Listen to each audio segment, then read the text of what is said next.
So for any parents who might be listening, please check out their Facebook pages for different literacy nights that they have. And then finally, I just want to welcome, is it Robbie Halleck, the new assistant principal at Wadsworth, who I don't know, I guess when he's starting, but will be starting soon. So he'll be rounding out their administrative team at Wadsworth. So I am expecting very great grades from both elementary schools when those come out. So that is my update. Excellent. Thank you. Before I go on to any announcements, I wasn't sure under special announcements, because I don't see agenda changes on the agenda. Is that where I should have asked for moving the Narcan presentation up in the agenda? And Madam Chair, I don't want to speak for you, but Yeah. once we start with the agenda items listed here today, there's a couple things that we can make adjustments on, because there are some certain events that are going on as well. Okay, great. And board members, just I have a family thing I need to take care of, so I have to leave here at 2. Okay. So that was the only reason I had made that request. Just want to, as many of you know, there were 3 Lady Bulldogs from the basketball team that were involved in a very serious accident. 2 of those young ladies are home at this point in time, and the 3rd is, thank God, recovering very, very nicely. And so continued thoughts and prayers for all of those individuals involved in that accident. It's been really typical Flagler. It's been really great to just see the support and people coming together. So just keep that school and that school community in your prayers. They also have the Flagler County Fair and they're putting on their big annual fundraiser this weekend. I don't know who is going. I'm going to be going to the Blue Jeans and Bling. It benefits our FAA programs and 4-H programs. So if you're available and you want to check it out, I'm sure you can still get a ticket if you want to do that. DJJ, their meeting is tomorrow, so I'll share with you later. African American meets on the 4th Friday of the month, so they haven't had their meeting yet, and they did not meet in December, so I'll keep you posted on that. Small school district and consortium in front of you, you'll see in a folder. I meant to give this to you previously after the School Board Association conference, but these are the documents. They always, Chris Doolin always, and the Small School District Consortium does a great job giving a legislative brief and a budget overview. So in your packet, I snagged one for each of you. You will see more information that will make your head spin, but it is chock full of what's happening legislatively, where the budget is, what we're kind of looking at. So take your time to look through that all that you want. Boys and Girls Club has a board meeting tomorrow. They are very anxious. I think everybody here knows they're very anxious to have another club open in Flagler County. They're a great partner for our schools, and hopefully at some point during this school year, we can maybe come up with a solution or have some conversation and dialogue about what that might look like.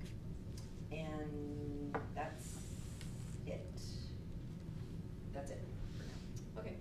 In my groups, the only one that actually met was the Flagler Auditorium Governance Board. They met on Wednesday, January 11th. And the good news is ticket sales are starting to actually climb to showing more of a profit since COVID, because obviously you can see how COVID could impact the program.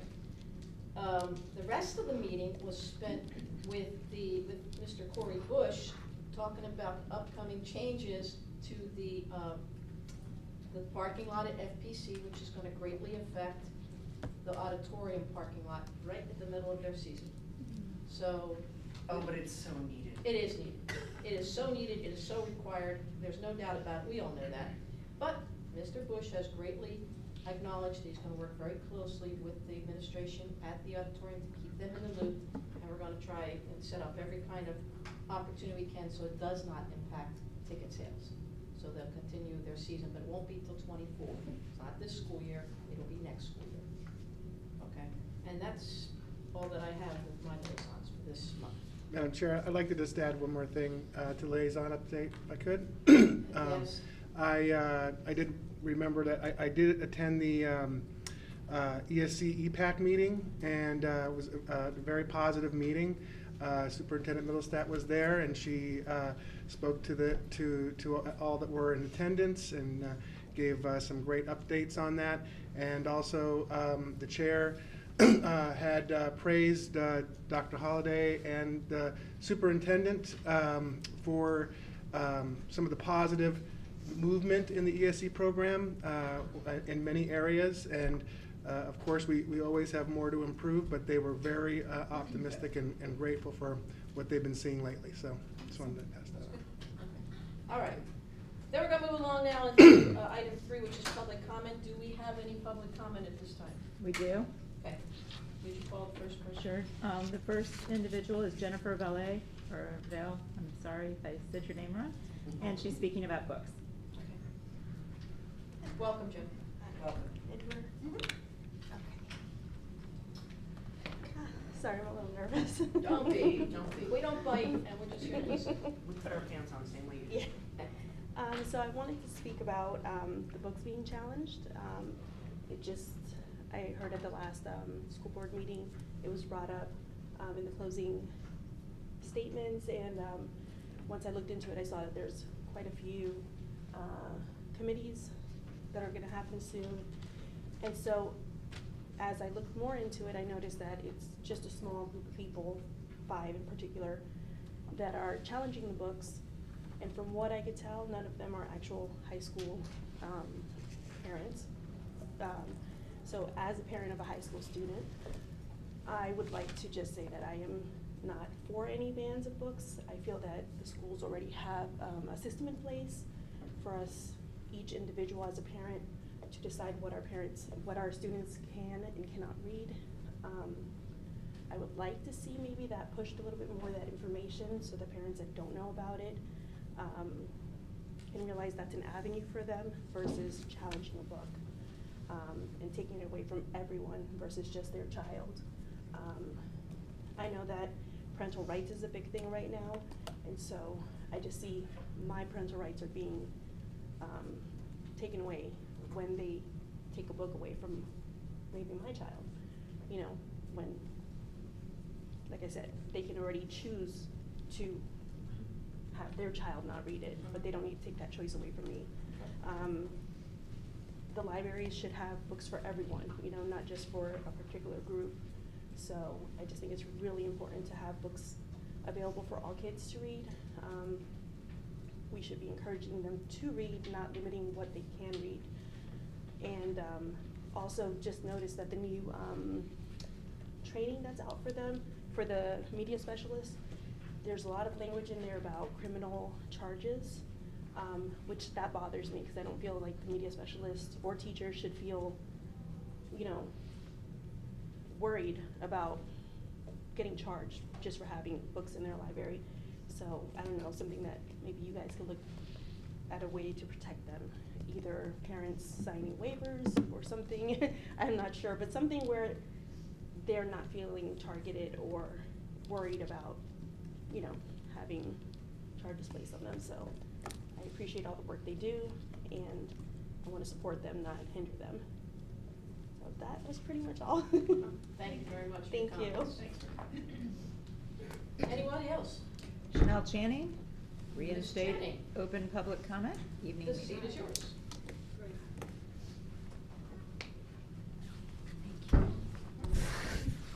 I have something to say about the public comment in the evening, and thank you for your responses, what I've written already, because there is a lot to it.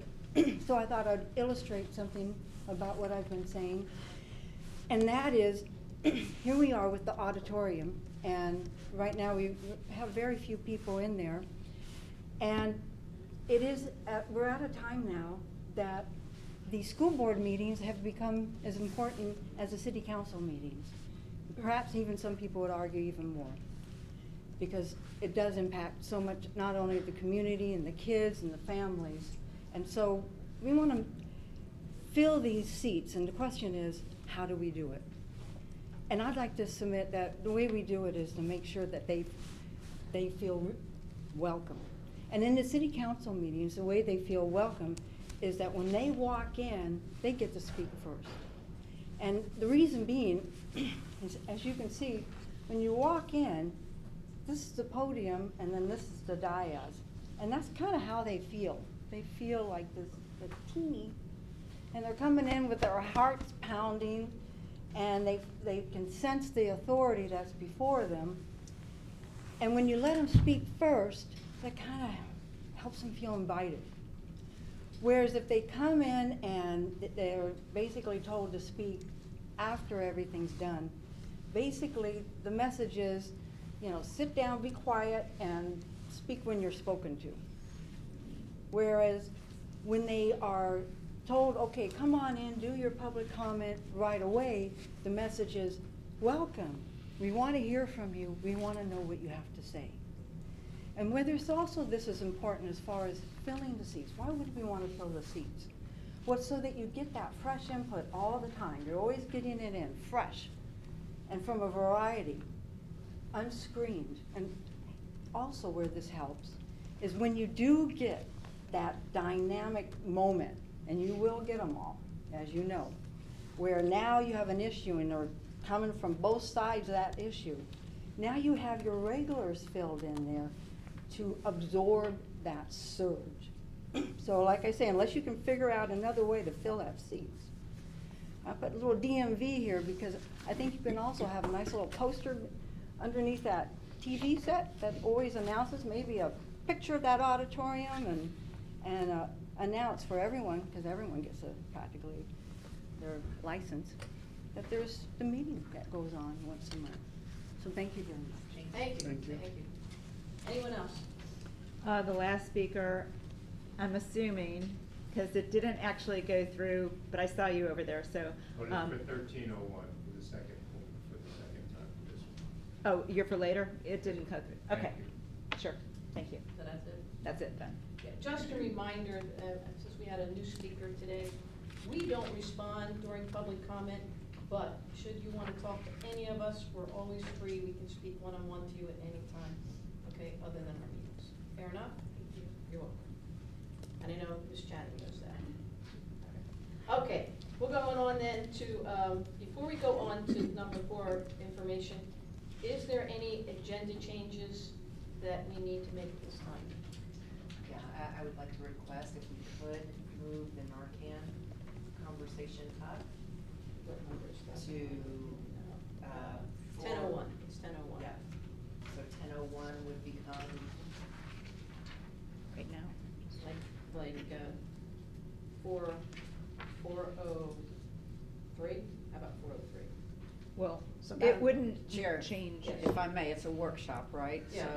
So our topics are more about giving the district staff an opportunity to bring a topic to you or revisit a topic that we previously discussed, and making sure we're sharing enough information for you should there be a time in which you have to approve something at a school board meeting. So I think, Madam Chair, if you're okay with this, the team is ready. We could do the Narcan draft policy first, because the attorney has a draft proposed for you to have conversation about.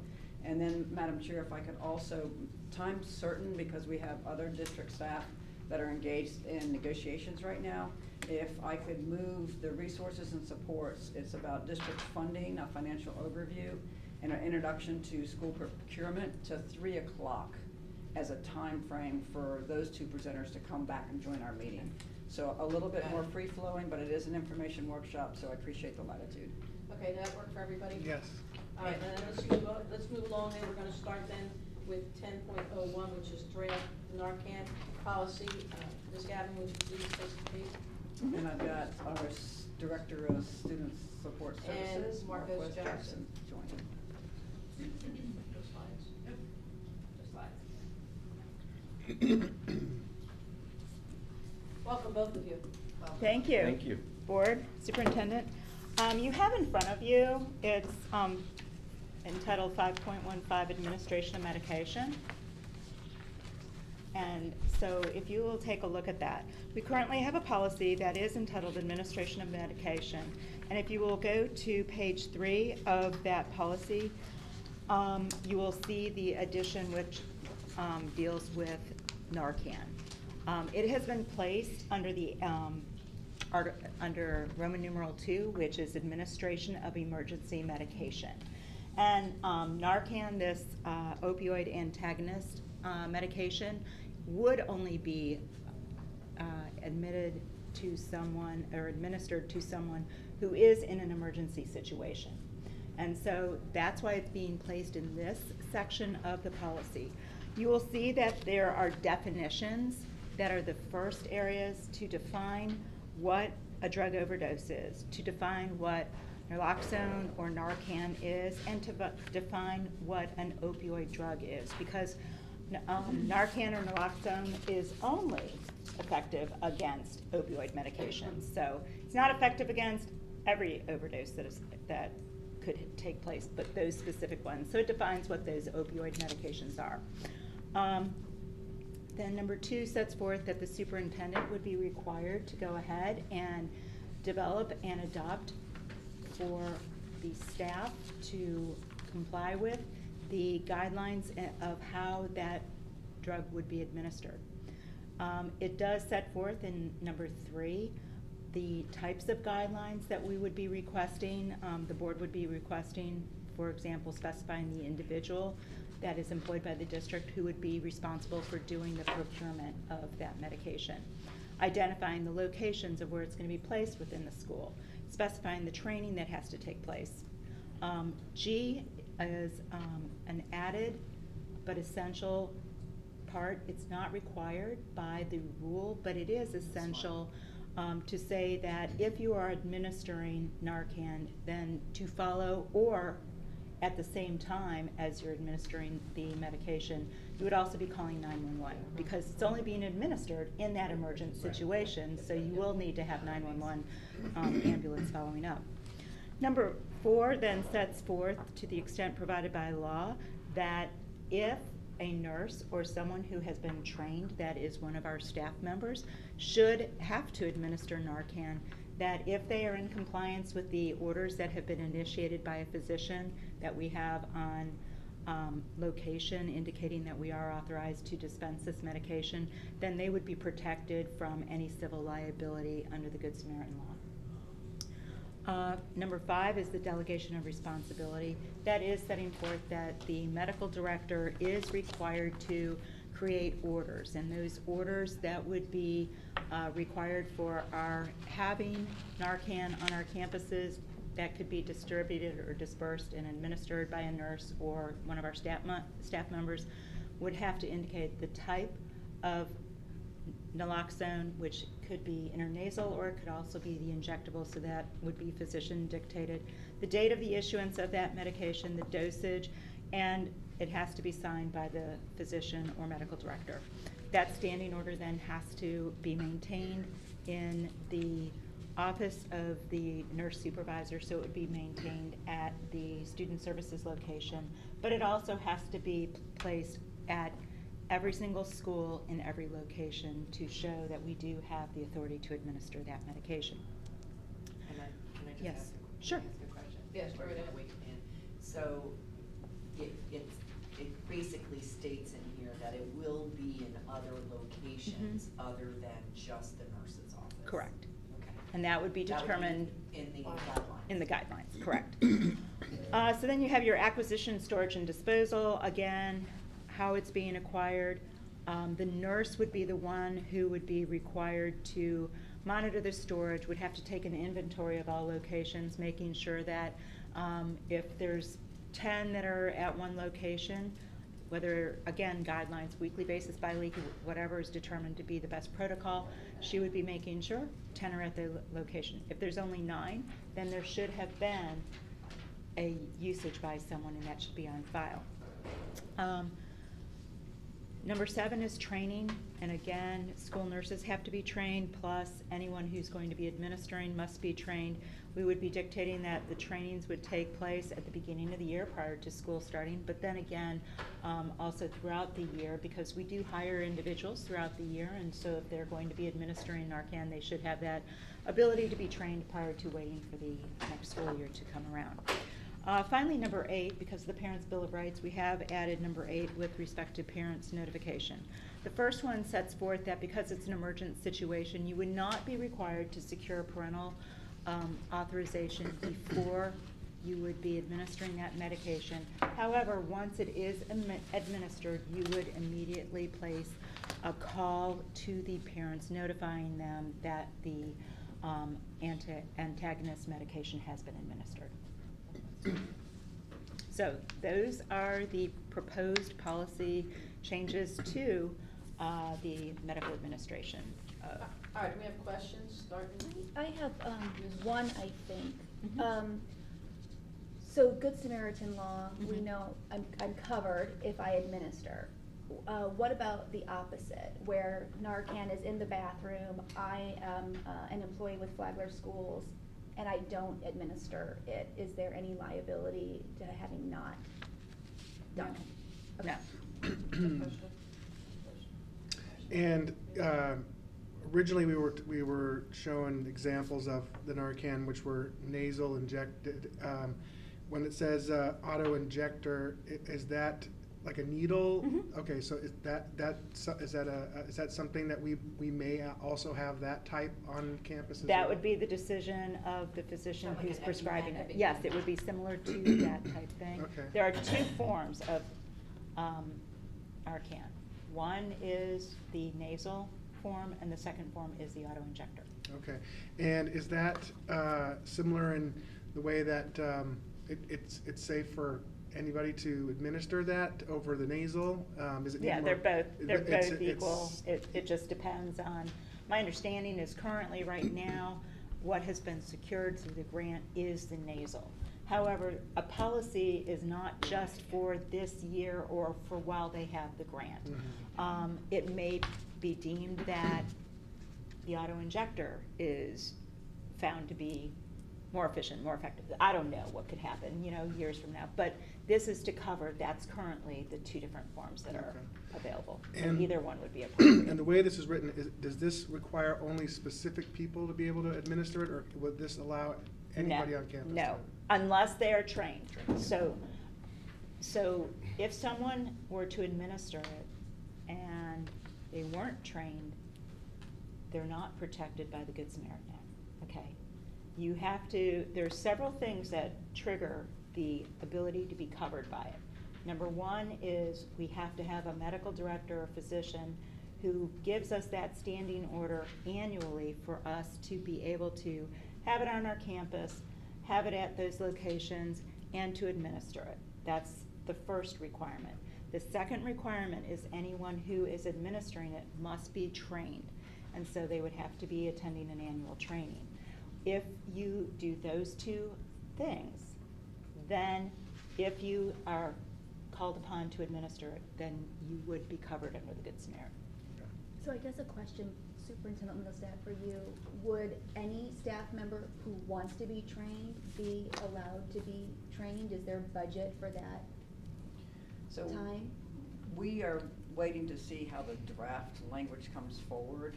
We've been in conversation with the attorney along the way. Mr. Marquez could probably speak to that further.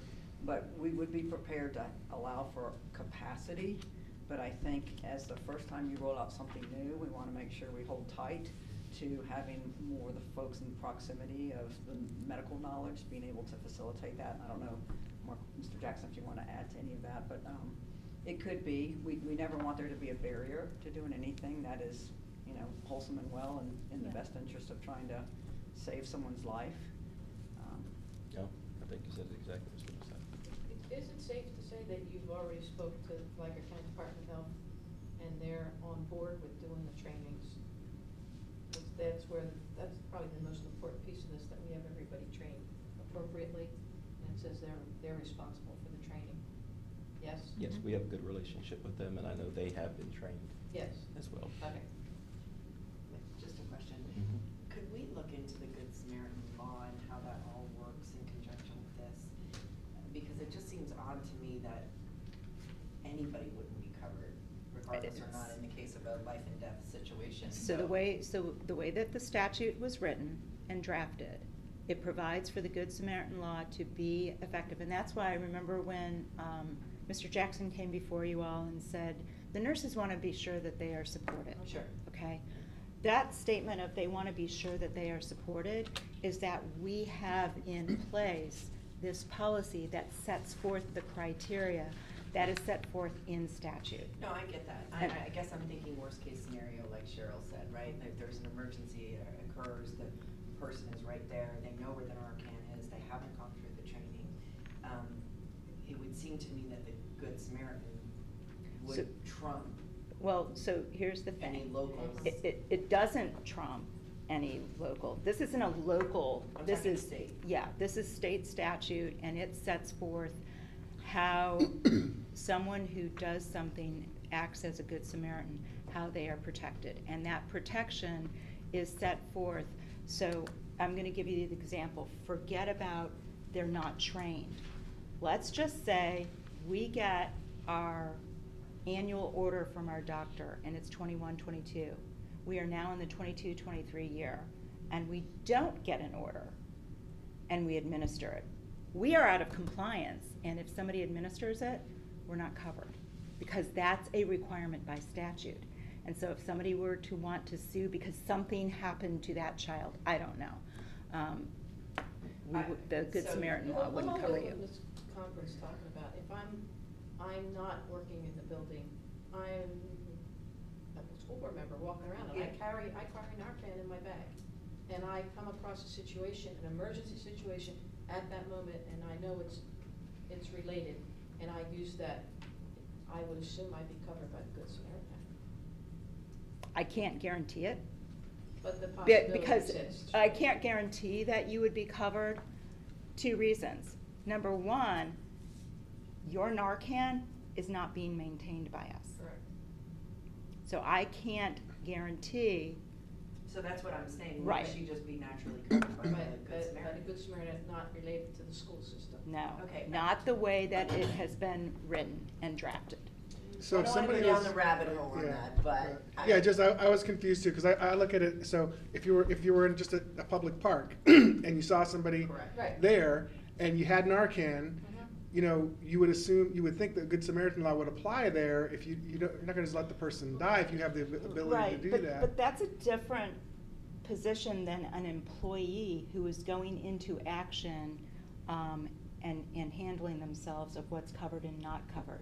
So if you're out and about and you administer it, I don't know whether you would be covered or not. The statute doesn't speak to it. The statute is specifically speaking to, we're maintaining product on our campus that is going to, we know when it is issued, we know how long it's supposed to be good for, it's gonna have an expiration, we should be removing them from the shelf if it's no longer, within the expiration period, and replacing it with new that is, currently within the expiration period. So we wanna make sure that we have good product on the campus. We wanna make sure those who are administering it are with knowledge and trained. The third thing is that, so we have to maintain it. And one of the places that it's maintained is in the nurse's office, which means it's going to be under lock and key. And so it's not going to be readily available where you can just open it up and get the medication whenever you want. That's where my concern comes. Yeah, I'll tell you because why I I'm think more we're all concerned. not in support of that. Well, here's my concern. Narcan's major role is to get Narcan into everybody's hands. The more that they're out there distributing free because they wanna get every parent to have it, they wanna get every adult to have it in their And- reach. and- So. And while I saying appreciate that, I'm saying that's gonna happen. I mean, I can see that happening where it's not a trained individual, especially teachers, cause they're gonna grab onto a lot of this stuff. Cause, hey, this could be very valuable to have, in my presence, and come across a situation, they're not trained, they have it, Okay. they're gonna use it. so here's That's why they have it. so now I'm gonna play devil's advocate. I know, for you. I know, see where I have it, go ahead. Somebody is not breathing. Narcan's not, or drug overdose is not the only reason. Oh, yeah. And so when they go through that training, they are trained to, have knowledge of certain situations and things that they are looking for. Because with every second that passes, if it's not a Narcan, if it's not a drug overdose, but instead this child is having a heart attack or having something to do with their heart and they need to be resuscitated, we better be administering CPR, okay? Because if you're not administering CPR, you could have that life lost. So that's why the training becomes so imperative. I don't think any of us have an issue with the training. I think there is concern. So let's go to training for a second, right? We have mandatory mental health training for everybody. Everybody gets that. Why can't this be Throw an Narcan add-on? in there. Right, anybody this in the would room be a know- module. Everybody I gets the agree. mental health training, this could be an additional module, everybody gets the training, and then that takes care of the what-if scenarios, right? So everybody's Yeah. okay. Does Yeah. anybody in the room know what the seat time is for the The required training? There's no minute requirement, but the typical training time for groups, okay, maxes out at 45 minutes. Yeah, So we would We be can do looking it for a whole at, lot less time, but that trains everything as the attorney's talking about. First of all, you look at, somebody's down, somebody's gonna be administering, somebody's gotta be calling 911. There is training as far as helping them bring the breathing back, but yeah, you can't assume it is not something else. Yeah, right. The No, I greatest agree. assumption I get- is I that get that. Narcan cannot have a negative effect if it's a heart attack. well, so I guess, to continue this, Superintendent Middlestat, as far as training that our teachers and staff have, are they all trained on CPR? No. No. And No, so that's there's a separate. cost to that, so board, Sure, I remind you, absolutely. think through the draft policy on what you would like it to be, and then the barriers along the way, we will come back to you. This is not Okay. going for a vote in the near future. This is, if this is the draft policy, and this is the direction you as a board have consensus on, then we need to go back and talk about the training framework for that, the cost of that, who all will be involved, because those will now be factors that we have to stand our guidelines up to support your board policy. So again, I think the conversation at the table here is kind of honed down on some of your questions as it relates to the draft policy in front of you. If one of them right now is the Good Samaritan Act and how that interplays with what we're trying to do, let us go back and do more work on this and bring it back to you. Well, I would say when this was originally presented, it didn't appear there would be these layers of extra liability. It appeared that, you know, the Good Samaritan law was gonna kind of take care of that, because we were talking about putting these maybe near, you know, the fire hydrants and stuff, and have them accessible around. That was our conversation anyways. And so then today, we're looking here that somebody that administers it, we're now open to, it's not like it's you know, covered under this Good Samaritan, because I as Ms. Massaro says, she carries it in her purse with her.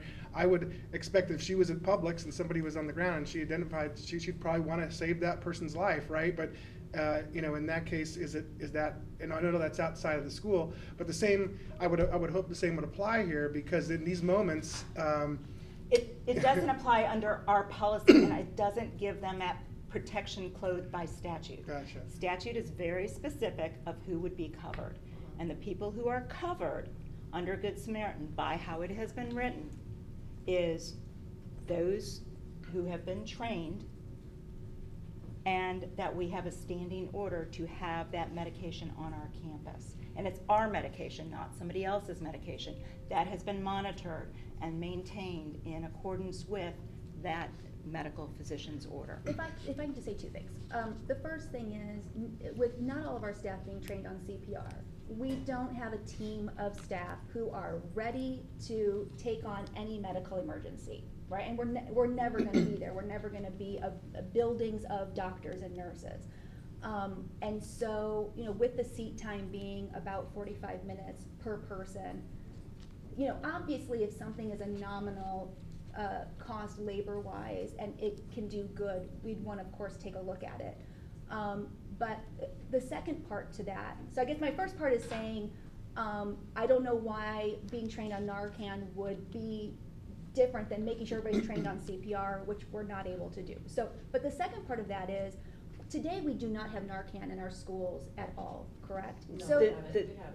the sheriff's office. the sheriff's office, but from a Our Flagler SOPs. school standpoint, our We- team does not. Right. Correct. So I guess, you know, for me, I always look to incremental improvement. So maybe we can't have the ideal today, but even if we started with having the nurse and these kind of select emergency personnel that on every floor or within every section of the school, there is somebody who's been trained on whatever, to me, that is certainly better than where we are today in having it just with the sheriff's team.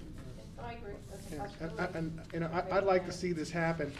Just to complete what I was trying to get to, is that, you know, I accept your legal opinion, Attorney Gavin, but I think what we need to do as a board is understand what the risks are from a liability standpoint. Like, what are we opening ourselves up to by having this on campus? By having it on campus? Well, within the scope of what we're talking about here, the administering of it, just for example, like if we grab a expired bottle, you brought up something about that, or it wasn't stored properly, you know, how much legal exposure are we Yeah. opening ourselves up to by having it outside of, because the sheriff's office has it already, right? They And do. so we have them on campus, right? So that's wonderful.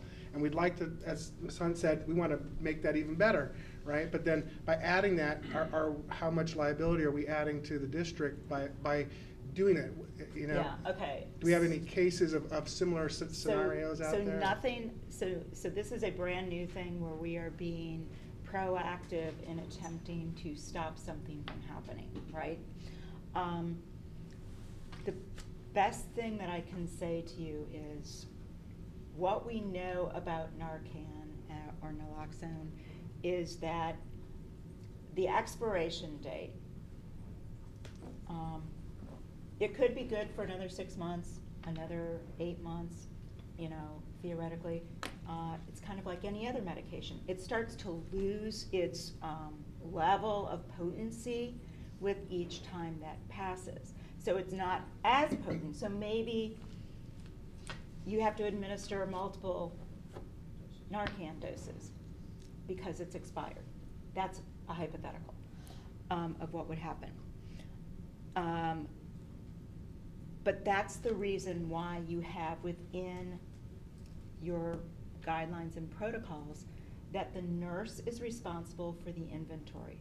The nurse is responsible for going to all of the locations that it is made in the school to make sure that whatever medication is in that box is up to date, Well, you would isn't imagine there'd be a expired. tracking sheet with And the date exactly. issued and It's the no expiration different- date. So it's not like they'd have to It's- schlep all over Right, the Yeah. school and all the body. it's no different than any other medications Right. that we maintain.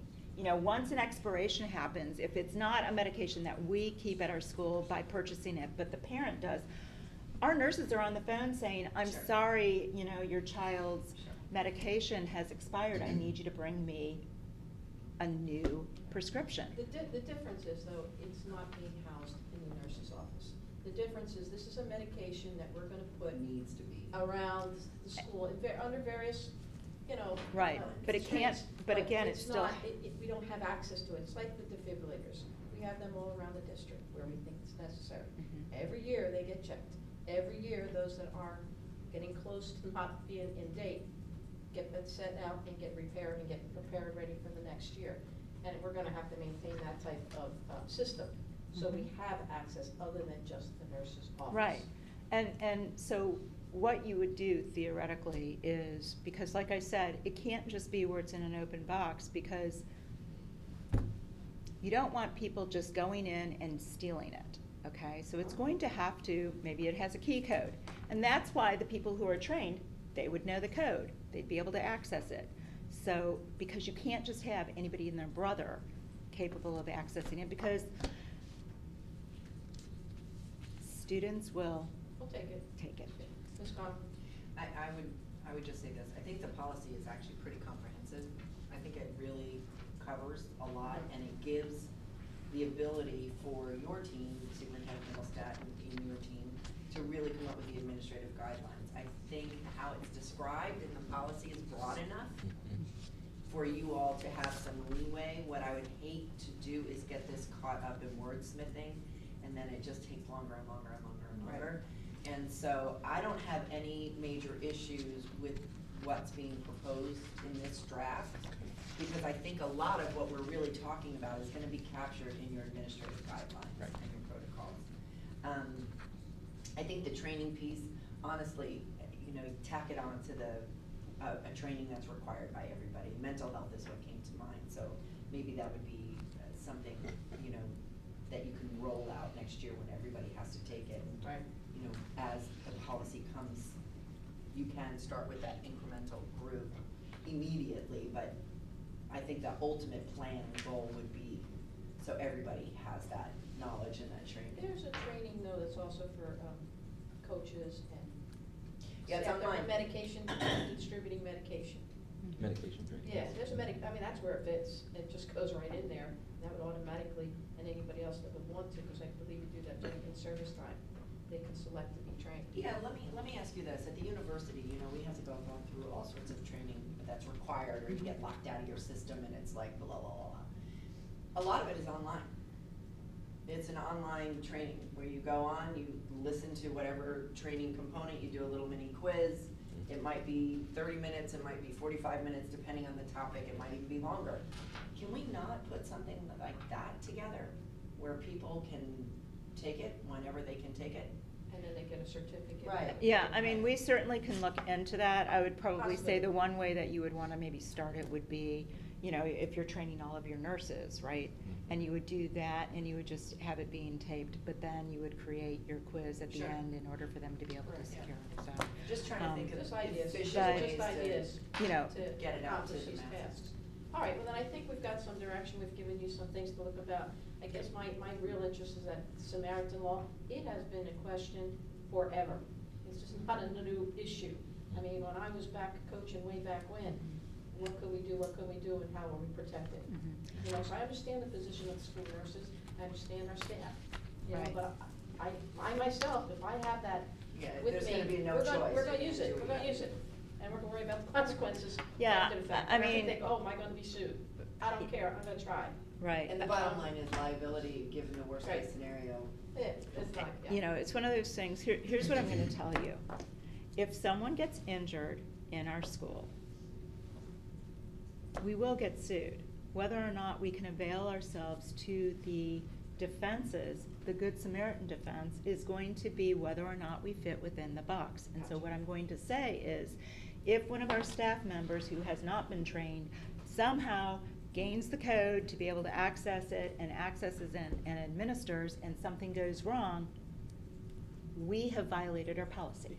Well, let's lean on the side of saving a life, and we'll figure out how to provide the training Right. so everybody I is agree. covered. Yeah. But, One step at a time. Okay, one There step you at a go, time. one step at a All right, time. thank you very much, this is very Appreciate it. good and well done, I appreciate it. It really All right. All right, Thank you get all. back to our agenda now. thank you, board members, for letting me move that up. Yes. We are going to, can we do 4.02 superintendent, or? No, those are they're bundled both under gonna be on there at finance, 3 o'clock? so Okay. I would So we're going say- to academic services? Yes, ma'am, All right, so instructional it's, calendar. we're in item 5.01, the instructional calendar, Ms. Shackamore and Ms. Busterday. It's gonna be Ms. Foster. That is fine.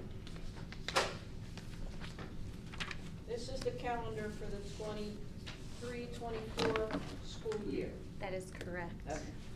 So nice to see everybody again. As shared, this is the 23-24 district calendar. As you saw in board docs, we are looking to start on August 10th. We would end on May 23rd for students. As you know by statute 1001.42, we cannot start our school year prior to August 10th, which is why you'll always see the proposed calendars with that start date. This is a little bit of a different look, so if I'll just orient you to what you're looking at. Anywhere that is yellow is going to be a professional learning day. And if you see, for example, for January 8th, that is half yellow because that is a professional learning day unless we have to take it and borrow it for a hurricane makeup day.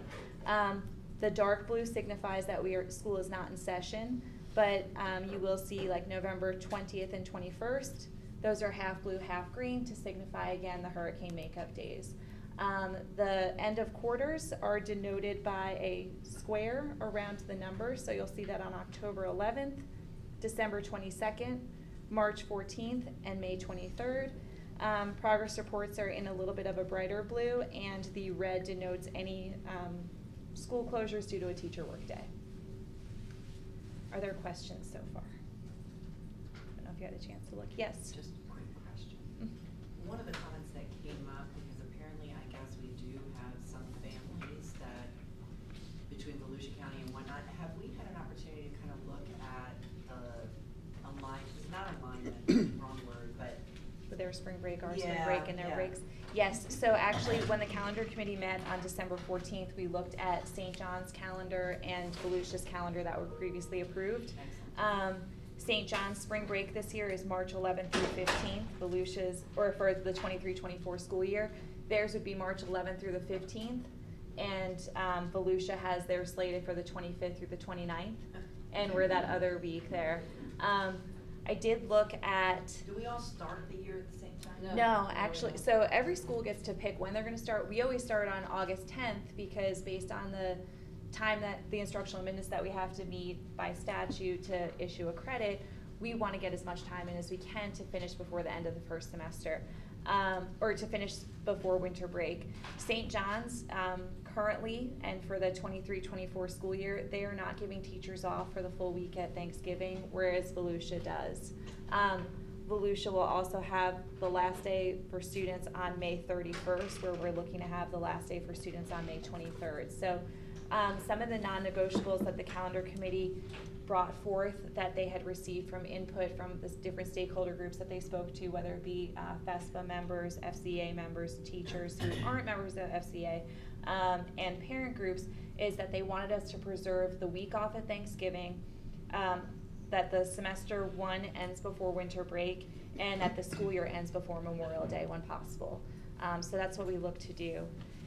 Additionally, to kind of talk about spring break, because that has come up in the past. Last year when we put out the calendar for feedback, that was one of the biggest points of contention that people shared, is that they live in Flagler, they work in Volusia, or vice versa, and with St. John's, and even with Putnam. So when looking at it, the DOE actually publishes every school's calendar. So for spring break, this current school year, 60% are during that March 13th through 17th week, and 33% are the week that we have slated for spring break. But it kind of rotates depending on what the schools kind of see fit. So this school year, both Volusia and St. John's have the same week for spring break, while we're the outlier. But next year, all three of us would be kind of different. So.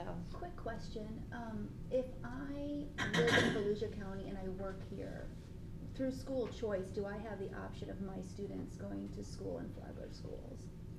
Live in Volusia County and work here? I see a head shake in the back. Closes. I live in But- Volusia County, Mhm. I work in Flagler County school, for Yes, Flagler County schools. there's Can a my choice. children go to Flagler County schools? Yes, there's a choice application for employees. Okay, so if every year spring break, like we have different spring break schedules, I would have the option of my students going to school with me here in Flagler That is County? correct. Okay.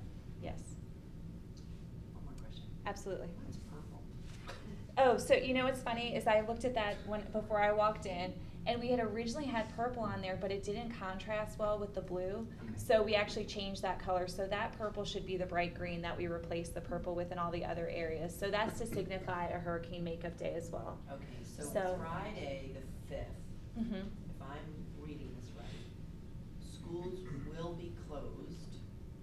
Oh, it's a teacher work day. It's a teacher work day, with the exception of if we need it for a hurricane makeup day, we would use that. The 8th would be a professional learning day, and if we needed to do a teacher makeup day or a student makeup day for a hurricane, it would be on the 8th. And you'll notice in the bottom right corner of this document, it shows the hurricane makeup days, We set forth that we would like to first use the October 16th day, which is the teacher work day at the end of the first quarter. Then the January 8th day was another option, but if the January 8th day is used, the 5th would default back to a professional learning day instead of a teacher work day. And that was something that the committee did discuss, that if we had to use the 8th, we'd rather the 5th, because we didn't want the 5th to be the first day pulled back, because it'd be awkward to ask students to come in on the 5th, then not to come in on the Monday, and then to come back on the 9th. Yeah. So we were kind of rotating those around there. Okay, so students are not in session that first week of January? Correct. Okay. And the end of the quarter, you have it? So the end of quarter one would be Wednesday, October 11th. The end of semester one would be Friday, December 22nd. Okay. Quarter three, March 14th, and the school year, May 23rd.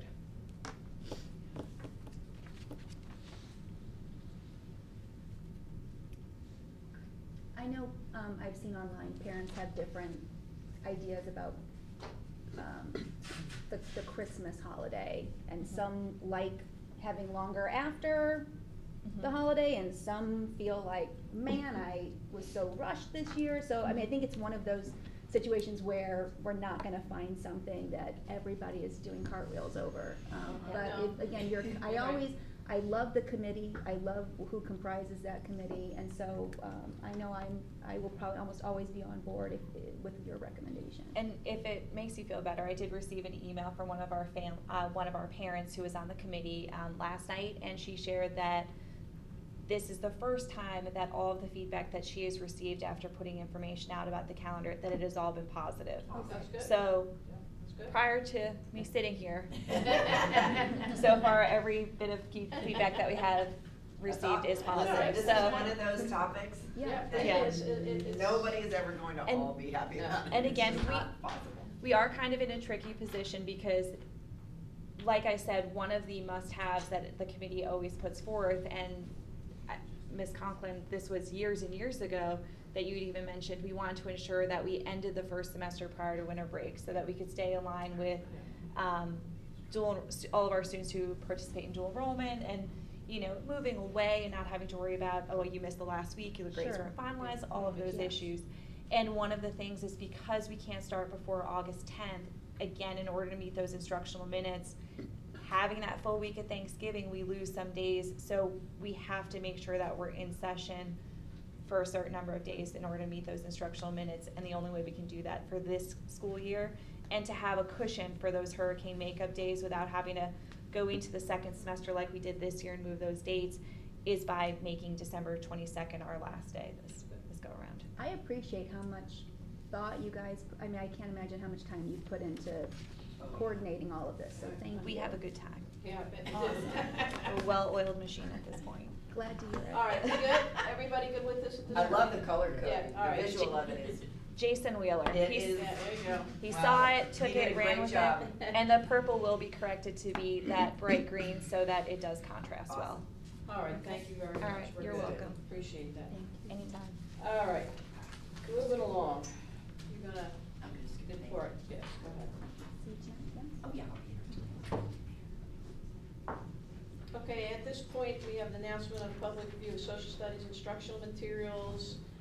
Mr. Reeves and Ms. Farrer, is that correct? Correct.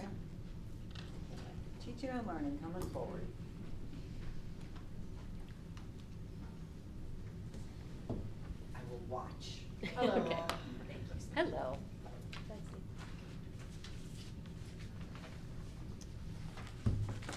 I do have everything written down because I don't want to miss anything. Awesome. That's Oh. okay. Go ahead. Okay. Good afternoon, Chairwoman Massaro, board members, and Superintendent Middlestat. This year is the state adoption for social studies. As I discuss our plan for this year, I'll orient you to the timeline that is found in the instructional materials page of our website. This timeline aligns to all of the statutory requirements for instructional materials adoption. We have received instructional materials from 17 vendors for K through 12 grade levels. The instructional materials under consideration are available for public review by parents and residents of Flagler County beginning today, January 17th in the Teaching and Learning Office, The instructional materials being considered by the district are available for citizen review either online digitally or in paper form in the Teaching and Learning Office. The proposed materials will be available for review through February 7th, 2023. There are daytime and evening opportunities for review. The calendar is also available on the website. Teachers and administrators are reviewing instructional materials on their campuses during this window as well. The full timeline for instructional materials, including the timeline for adoption, can be found at flaglerschools.com/academics/instructional materials. Digital access to all materials, including rubrics, can be found at this website as well. Once the 20-day public review window closes, we will pause the adoption process until the state-approved list is released. Public comments will be heard at the February 22nd meeting. Once the state-approved adopted list is released, then we will open a second 20-day review period to allow the public a more focused review of the approved materials only. This will be followed by the recommendation of materials at an agenda workshop, followed again by approval of the materials by the school board at the next school board meeting, followed by the 30-day contest period. And this is all on that timeline there. If the approved list from the state is not released by May 1st at the latest, Teaching and Learning will reassess and postpone the adoption of materials to next school year, with schools receiving newly adopted materials for the 24-25 school year. Should this occur, the Teaching and Learning Office is prepared to address the realigned standards and changes and make sure that necessary instructional materials are available for the start of the 23-24 school year. Any questions? Anything to add? So the state puts out an approved or adopted list each year. It varies throughout the year when they actually post it for us. If you recall, last year when math was done, it was done later. And then there was issues with some of the books through the state. And so we're trying to, it looks like they're on track, and so we want to get in front of this to make sure we're staying consistent and ready for this review. However, to give ourselves time to review it, if it hits the summer, it'll be a push for us. There's about 6 standards that we'll address in civics and American government, and that's the prep we'll do during the summer in lieu of, and make sure that the instructional gap is taken care of with materials. So Okay, we I have the have extra a year. simple question. Has the books that we are looking at already been approved by the state? No. Because that's, see, There- that's where we get a this is- problem. That's where our this is- problem comes in. yeah. We pick a set of books. We you haven't know, picked though. We haven't That's picked. just trying to share No, that no. with you. We haven't picked anything yet. This is open up for you for Right. the 17 vendors. Once the state gives us the more refined or the adopted list, we'll reopen the window again for 20 days to give the public another opportunity to review the books. And they will be approved by the state Correct. at that Yes. point. Because that Correct. was the hiccup Yes. with the math books. Correct, yes, ma'am. that we So ran this is into. more of like a general preview, so to get ahead of it. If anybody has any Yes. concerns, they can bring it forth now so we can know it later. Is that kind of what we're doing here? Correct, sir. Okay. We're trying to get in front so that there is a cost if we push, right? There's an instructional gap that we have to address with our current funds.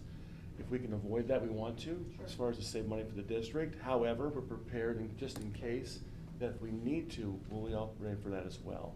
So it kind of gets us in front of the curve. Okay. If the state comes through and does their piece, then we'll be in a good place to move forward. If Yeah, not, that's the we'll if, still the be okay. if that bothers me all the time, because that's where the holdup and the hangup always seems to be. So hopefully the state will be working well to get this. Seem to be out. on track. Yes, They let's hope so. seem to be on track, Good. and so we're Make this a little easier. cautiously for all of optimistic. us. Okay. I have 2 things. Okay. Are notices like this put on our Facebook page, the Flagler School's Facebook page? For someone who's not just in our website constantly, ooh, I don't know what I don't know, but I'm gonna go to the website and look for it. Whereas if I care about the schools and I follow Flagler County Schools, I'm gonna receive this post that says, hey, if you have an interest, this. I can follow up with Mr. Wheeler. That'd make be sure it's amazing. on Twitter Second and- thing, if I have a particular interest, I wanna look through this content specifically to see if this particular information is included or not, and how is it included. To save our community time, is there a way that they can, cause I don't know what this review process looks like. Can I search under Martin Luther King, right? And I can see where that content is in the curriculum. The way that the materials are organized is by publisher and by grade level. So if there was something in 7th grade civics that you wanted to find, there's some new standards for that course. So you wanna see how those new standards are addressed. You would have to go into each book, but then you could always use the search feature in the PDF form, because most of the books Sure. are PDF. Okay. So then you could search that way. And a majority of the books have the standard correlation provided with the textbook. Okay, is this, forgive me, when does this go live, that we could go in and take a look at it? Today. Today? Yes. So I can, so even before the meeting tonight, I could go in and, Yes. and see. Because I know that would be really helpful, even if it's one of my backgrounds is instructional design. So even if it's a quick screen capture showing the search button, you need to open it as a PDF. Just a simple little thing for the community so that they know how to, because they're probably gonna be looking for. Each vendor has their Something own system, specifically. and like I said, there's 17 different vendors. So how they set up their query through their materials is how they've done that. So it may work in one, maybe a little different than another Okay. one. Can- So, but there is, Sorry, can you explain how the public can access this digitally, where exactly they go to get it? Yes, it will be on this website as soon as this meeting is over. Okay, the links are not there yet. It's not published Okay, yet, but gotcha. it will be. And then, so because there's 17 vendors, does this link to all 17 vendors? Yes. Okay. Yes. yeah, by grade level, and there's a hard copy of everything in the teaching and learning office with hours for folks to come in and review it as well as evening hours each week. Give them one night a week to come in and look at it as well. What are the evening hours? 4 to 6 on January 25th, Okay, the perfect. 1st and There's the the 6th. dates and the times. Yes. Very good. So yeah, if that information is, if the information is made very clear to the public, it's on like the Facebook page, and we give them any additional help we can in terms of how to navigate it, then Absolutely. awesome. Absolutely. Yes. I'd like to just to also expand on Ms. Hunt's suggestion there. I think we should, when there is something that we're looking for the community to get involved, we should be kind of in a push mindset, that we're pushing that out, rather than hoping that they're gonna come find it, right? Because not everybody may even know that there's a review process of these books here, but putting it out there and links share very well on social media. So that just makes it a quick, easier way for them to find it and get Certainly. back and navigate back. So Mhm. that's what I suggest. So thank you. Yeah, again, it goes back to the idea of I don't know what I don't know, and Mhm. so, That does. excellent. Okay, all right, thank you very much. Thank you. Thank you. We're going on to the human resources. We have quite a few job descriptions that have some tweaking done to all of them, and Mr. Ouellette is coming to the table to help explain them to us. Good afternoon, Chairman Massaro, board members, Superintendent Milstead. The directors for each of the departments for food services, custodial facilities have worked along with myself and Ms. Gavin to make sure that we've taken a second look at these job descriptions. The primary focus on the changes in these job descriptions was to kind of bring them in line with what had already been done in transportation, where we have already brought job descriptions in transportation forward to change in the qualifications section, where we have added high school diploma equivalent for a GED or successful completion of a basic skills assessment. Basic skills assessment was brought forward when we initially did the transportation job descriptions in lieu of the GED or the high school diploma due to the changing workforce and the challenges we were having with some folks who were having a difficult time, seniors re-entering the workforce, trying to find high school diplomas and equivalents going back, multiple decades, and folks who were coming from out of state and out of country to try and find their high school equivalent. So we did some research and brought forward a basic skills test that we've been using with the transportation folks that would qualify. And based on that, we feel a comfort level bringing forward job descriptions with the other departments at entry-level positions to look for a similar change in the job descriptions. Other areas in here, a lot of it was just kind of cleaning up errors in the job description.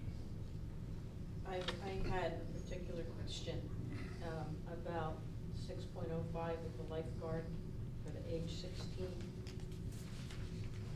And I just want to make sure that liability-wise that we're covered should have been unfortunate accident at a pool. We have a 16-year-old lifeguard on duty, which could happen at Belterre.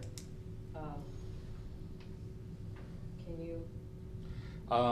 I can absolutely do research and clarify and make sure that we don't have a liability issue. There's an adult, I mean, I understand, because in the summer at the youth center, we use the, and you have them here, that's the next one, the update the site assistant's job description. They are 16, but they're always with adults, and that's generally their first job. We have a lifeguard, and it's their first job, and they're 16, and there's nobody else there, and that pool gets busy. I see Mr. Josh is coming here to help me with this. Good afternoon, Yes. school board. I understand the fact that the youth center, that they have adults with them all the time, so they're not alone, they're not only a 16-year-old. So how would that work at the pool? So we have them covered. That's Yes. protected. So we've adjusted our schedule for the Belterre Swing Racket Club to ensure that we have an adult that is on site whenever that is open.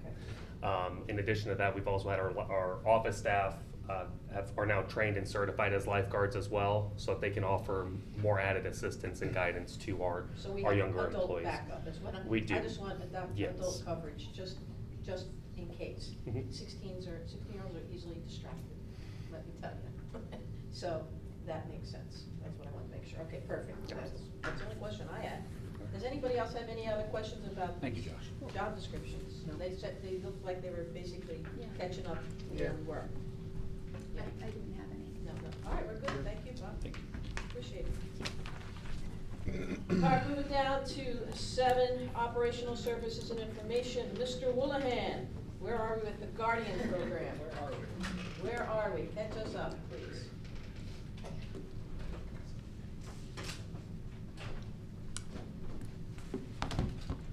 Wait, and I'll make sure that Dr. Conklin and Ms. Chang receive copies of this as well. Thank you, sir. Thank you. And it is posted on board docs as well. Okay, good. Absolutely. So good afternoon, Chair, board members, Superintendent Middlestat. I'm here for, seems like part 5 of our Guardian discussion in my short year here. Unfortunately, Commander, I was just actually meeting with her prior to this meeting, but she has a 3 o'clock meeting with the sheriff to continue discussions regarding the Guardian program as well and some other interlocal agreements that involve the school board as well, including, PAL and some other things. So today I bring some further clarification from our last meeting. As defined in Florida State Statute 1006.12, each school is required to have a safe school officer at each public school to include one or more of the following. As you see, there's a school resource officer. Currently, there are 14 total school resource deputies that are provided by Flagler County Sheriff's Office. They're paid by the school board is the commander, the sergeant, and the SRDs. There's also an interlocal agreement with the city of Palm Coast and Imagine Charter Schools to provide an SRD as well. So Imagine pays for their SRD. The city of Palm Coast also has an interlocal agreement with the sheriff's office to provide an SRD as well. So total, there's 14 in the youth services division, including the commander and the chief. So we meet state statute on there. There's also a school safety officer if the school board decides that they want to go with a school police force of their own. There are school districts that have their own agencies through their own district. So that is defined as a school safety officer. And then the school guardian, so that's what we're here to get today for board consideration. which is school-based personnel or a uniformed guardian.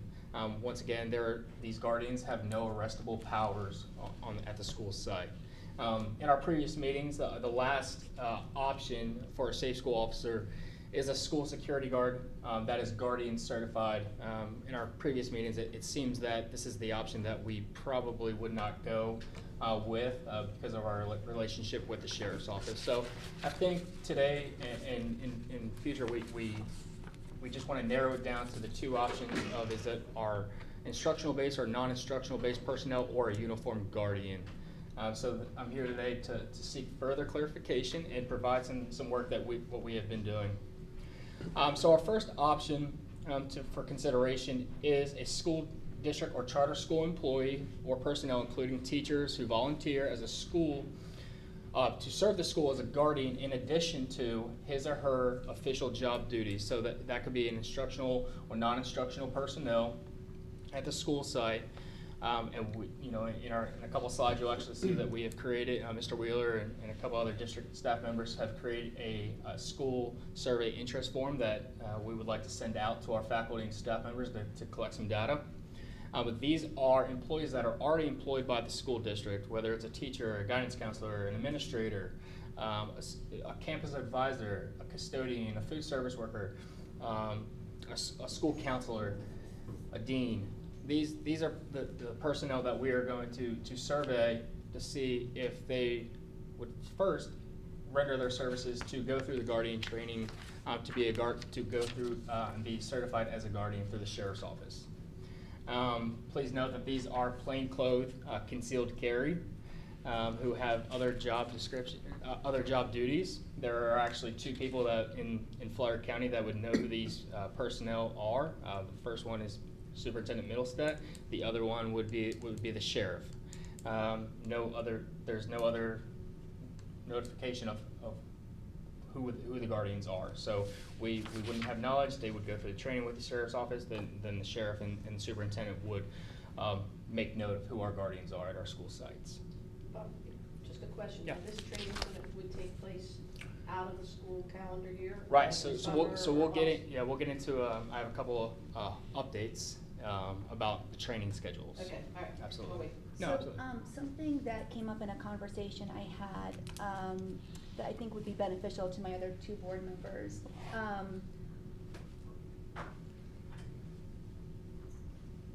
Something that I hadn't thought of before. If I am a teacher and I have 20 students in my classroom or whatever, I'm a coach and I may at some time during the school day have, I'm entrusted with some students. You know where I'm going. That person now leaves to be the guardian. What now happens to those 20, 25 students who really need them with them in that moment? So as we look at this option, for me, given that information or that knowledge, I don't know that I would be in favor of utilizing a instructional or otherwise other staff member who would reasonably during the school day have, whether it's more than one student or whatever that number would be, because we need them with those students in that moment.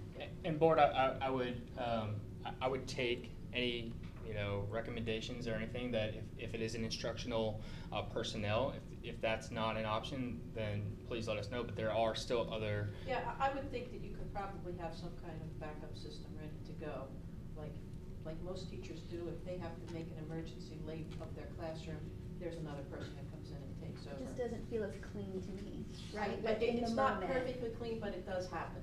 It Okay. happens on a pretty regular basis, and even though it's only the superintendent and the sheriff that know who they are, I'd be very surprised that that's kept to a big secret, unfortunately. So I think when, in a couple slides, we'll go over the school survey form. Once we're able to collect data, if maybe, it's 80% of the survey form is non-instructional personnel, and if maybe that's something that would open your eyes and be like, okay, maybe we have enough personnel that is non-instructional and that's the route we go. And once I have that data, I would love to share it with you guys. And to Ms. Hunt's point, I think you can always define who qualifies for your consideration to be a guardian. Maybe to your point, if it's assigned students during the day, that person isn't even going to be considered for Flagler School's guardian program. So you can continue to narrow the scope of eligible existing employees. This model right here is addressing existing employees. So as you have a concern about that particular person who might be assigned students, what would happen in the face of an emergency, then that might be something we can, continue to tease out. Yeah. And to Superintendent Middlestat's, the last point is the determination by the local decision of the school board who is qualified. So at the end of this, you guys would have the decision of who is qualified, and I will take any recommendations. The second, go ahead. I was just going to sorry. say, my school board mentor, if you will, is Thomas Kennedy is actually the president or former president of the Flagler School Board Association. And in Citrus County, they, for different reasons, do have their own school force. And so I know I think there are a lot of benefits to that, where we have Sheriff Staley and his team, but we also have kind of an in-house group that we're responsible for. Yeah, there's a lot of schools that have their own. Most of them are large, first of all. Large schools that in West Palm, they have their own police force. Yeah. I mean, that's the way it is. But then you have to look at supplying, not only paying their salaries, Sure. but you have to have all their cars, their guns. You have to go through all the training, all their uniforms. It's very, very expensive. Now, is it as expensive as getting regular law enforcement in each of their buildings? No, when you have a large school. This is like this would be, sorry, it's different than this slide. That would be the next slide. That's your next one. This is like from a cost perspective, this is our lowest cost. This would be the lowest Yes, cost this of is the the two lowest cost. options. And then hiring our own. Takes it up a notch, a big notch. But then still under, if we hired more SRDs. Yes. Okay, Got it. thank you. Perfect. Absolutely. So the second option is our uniformed and guardian, and I took this little image from one of our previous presentations. It's just, there are districts that have uniformed personnel that they are very identifiable. They are guardians, and their sole responsibility is to patrol the campuses and just provide extra layer of security. So this does come at a higher cost to the district. This would be a new position that is created with a salary lane, a job description, but there is a benefit that they could also be used for summer school athletic events, extracurricular activities. So that is a benefit of a uniform guardian. In our previous discussions, there are 26 districts or 22 districts that are actually using the uniform option of the 26 districts that have guardians. So 22 are using the uniformed, and then 4 districts are using the concealed option. So that's something. And in those districts, they do not have an SRO or an SRD? So some districts, they use them as a supplement. They supplement the SRDs at a larger district, the district to the south of us.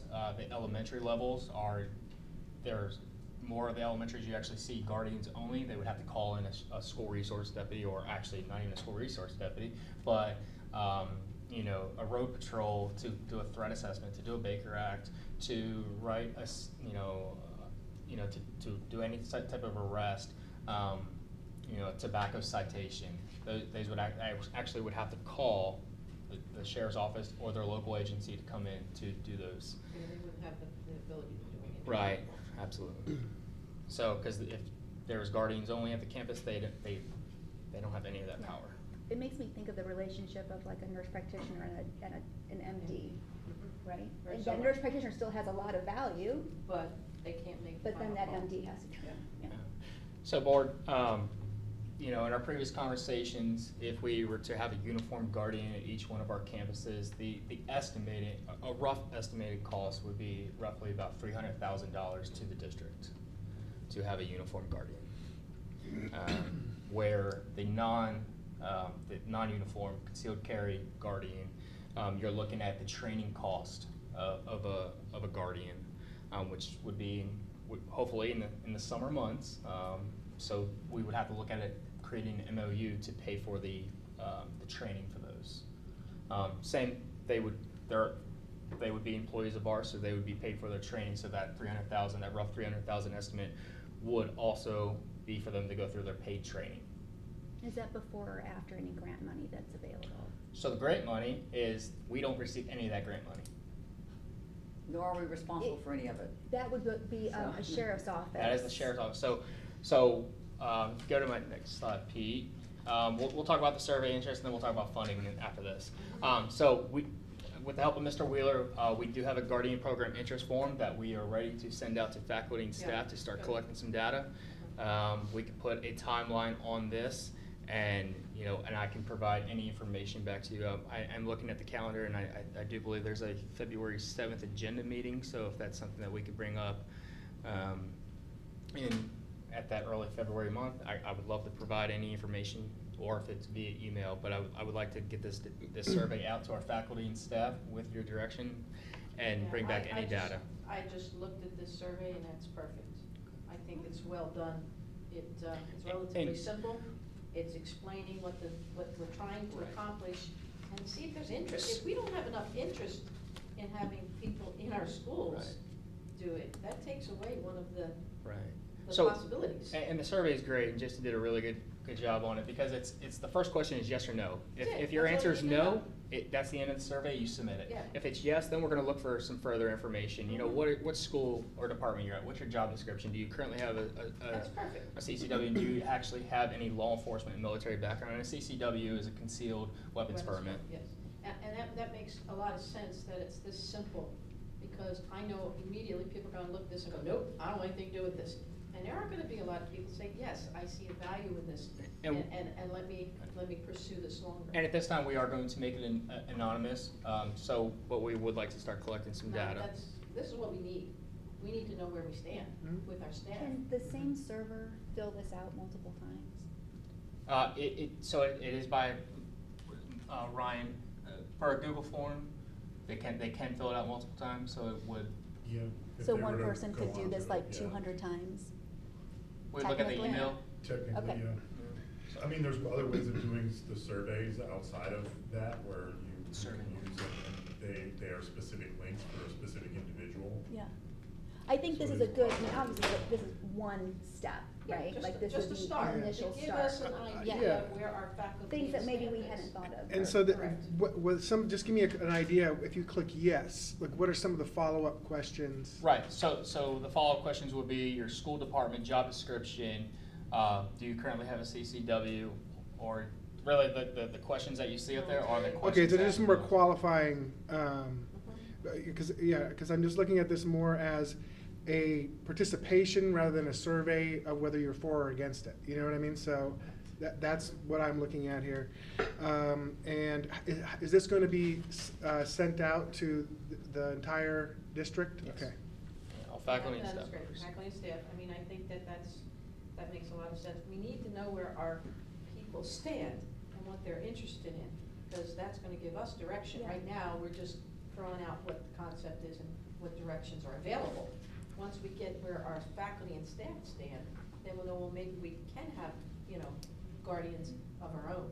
So just outside. Sorry, Chair, just for clarification, and to your point, Mr. Furry, just to make sure we're clear, this is only to see if there's existing employees right now who may be interested in volunteering this is even a viable to option. apply to be a guardian. Right. Yes, it has no indicator of a like or dislike. This is just, do we have staff right now? That want to do it. And this is not, interest. like if there is interest, it's an automatic, this is what we're No. doing. Right. This Yeah. is just to see No, if this this is is a just a- viable option. And in Very that general. last sentence is, this is neither a commitment nor a promise of the position. Yeah, So that's fine. it's just. This is, you asked for the data, we wanted to be able to bring And back this is some good. data. I like it a lot. I would maybe just change the word augment to something else, because I don't know what augment is. So, Board Chair, in the absence of the other two members, do we have the three Yes. consensus here Yes. that this is Yeah, something yep. we feel is?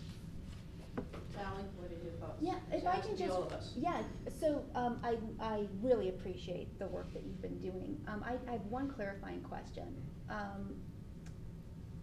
So separate from the, staff members being guardians, if we did hire, I guess maybe I have two questions then. First, half-penny sales tax.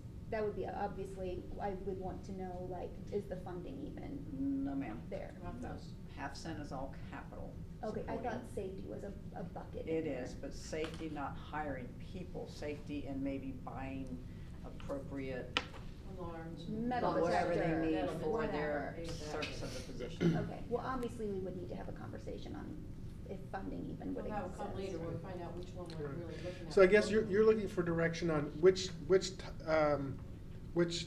for this number one, where it's a participation outreach, say, do we have enough people that are willing to step up to be a guardian, number one, to make it viable, so that we can further decide whether we would have, if we want to continue it, either go with faculty and staff, or we have to, if we want to continue the guardian program, we have to go to a hired, is that my understanding you correctly? Yeah. Okay. And we do have one more slide, and to your point with the grants, but yes, Mr. Furry, that is kind of where I'm at today, to answer some questions from our previous meeting, and including Dr. Conklin's, and I hope she's watching this. Her question was, can the grant be reopened? So we reached out to DOE, and Melissa Baker at DOE was phenomenal. They're actually allowing districts, and really sheriff's office, to apply for the grant now. Oh, So they are willing to allocate $100,000 to Flagler County Sheriff's Office, but Flagler County Sheriff's Office will have to submit that grant that was due back in September.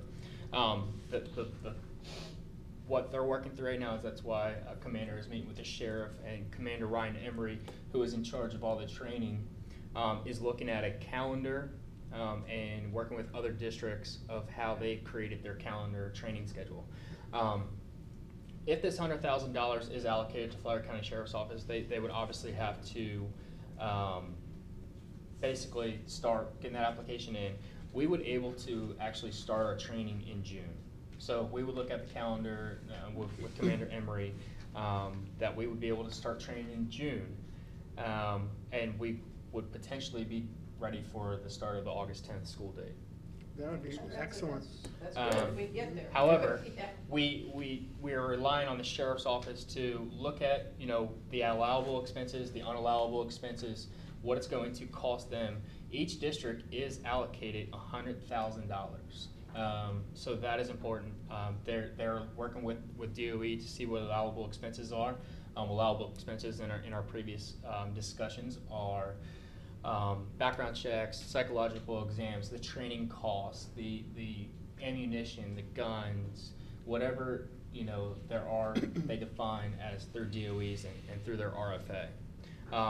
So the sheriff's office is working right now. They're doing a cost analysis of what that would cost, because they are obviously on a different budget. They're on the October 1 to September 30th budget, where the school district is on the July 1 to June 30th budget. So they're doing a cost analysis right now. So they can't promise anything that would start in June. But the sheriff and his team, he has tasked his team right now to take initiative and take a look at a training calendar and the cost of what it would be. So once we get more clarification on that, we would know more. After also speaking with DOE, they also, if the sheriff's office does call DOE and says, yes, we would like for you to allocate $100,000, and unfortunately that training cannot start for some odd reason. Unfortunately, it does take $100,000 away from a different district, because as you see, the remaining amounts will be reallocated to approved sheriff's office until all funds are encumbered. So if the sheriff's office does commit to the RFA that is currently out there right now, and the training cannot start for whatever reason, the cost analysis, the budget, whatever it may be, it would delay $100,000 to another district, unfortunately. But we're really working. We're having good conversations, good talks with DOE and the sheriff's office about possibly. But there is a page in the application that says the Guardian program has been school board approved or will be school board approved on this date. So it's something to think about that they're going to have to fill in. And if we didn't meet does the money still stay with the sheriff's office? So Sheriff's Department? So yes. So you would have $100,000 for up until June 30th. So then, let's say then July 1, so any training after that, July 1 would then go on the next application. So, but it's not due, and so this is what I've learned. A lot of sheriff's office, so when we had our application process, the delay, when we learned that the DOE pushed it out, it's because local government agencies are on the same, they're on different school board funding calendars, fiscal calendars. So they would look at the second RFA that's going to be reappropriated in July. But it starts July 1 and goes to June 30th. So yes and no, really. So there's money out there right now, currently, that we could start training in June. But the sheriff's office and Sheriff Staley has assigned his team to really do a cost analysis and a training calendar. So you're saying that if he sees that clearly he can't perform on this, then he's not going to receive the funds. He's not going to request the funds, the grant. Correct. So if he thinks that his department cannot upfront the cost of any sort of training in the month of June, it's probably not going to be possible for June. So then, when will be our next opportunity after that to be able to, in the 2024? It would start July 1. So the next RFA actually starts July 1. Okay. The application will probably come out in that September month. The sheriff would probably then budget with the county to see where it falls in his budget. So we would receive it within the 23. We would receive training, but it probably wouldn't be possible that they would complete their 144 hours of minimum required hours of training. Gotcha. Okay. If you start in June, you really want to start it. So the two most important factors right now is that we get that survey out to our staff to find out if it's viable, okay, if this is viable on their end. And the other is working with the sheriff, because he's got a lot of work to get his people moving to get that application through, so that's on their piece of it. Yeah, and both commanders have been working really hard the past, I sat in on a DOE conversation on Friday with Commander and Commander Ryan Emery with the training division is working with other school districts and agencies to see what their calendars look like. So he's working with that because obviously they have training, they're their own agency that they have to work through, so. Good. All right, you good? Yeah. And that's really it. The last thing is that. Well, so I mean, forgiveness for not just going with the flow here. I feel like everything is kind of, the wave is going to undercover guardian staff.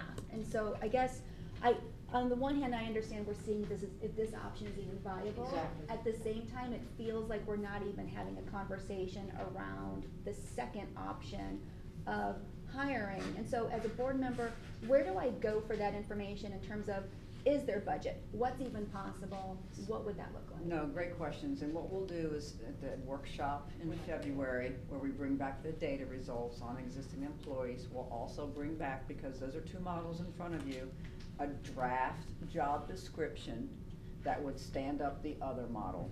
So the other model that we're discussing is, instead of having concealed carry, we would have actual designated guardians with a job description, the actual cost to that, because you'd have to board approve that. Sure. We'd have to go through sort of the hiring process. There's a lot more factors to come into play to kind of stand up that side of the house. Okay, I just think as long as the community, our staff, everybody knows that we're Exploring. looking, we are exploring. Yeah, we're not there yet. We still have Love a it. lot of Then information we have to awesome. receive in. Okay?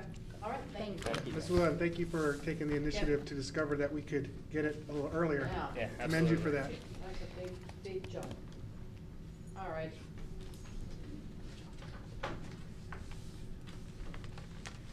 I'm going to go now to 7.02, request for approval for Epic Behavioral Health MOU. Mr. Finelli and Ms. Williams, please.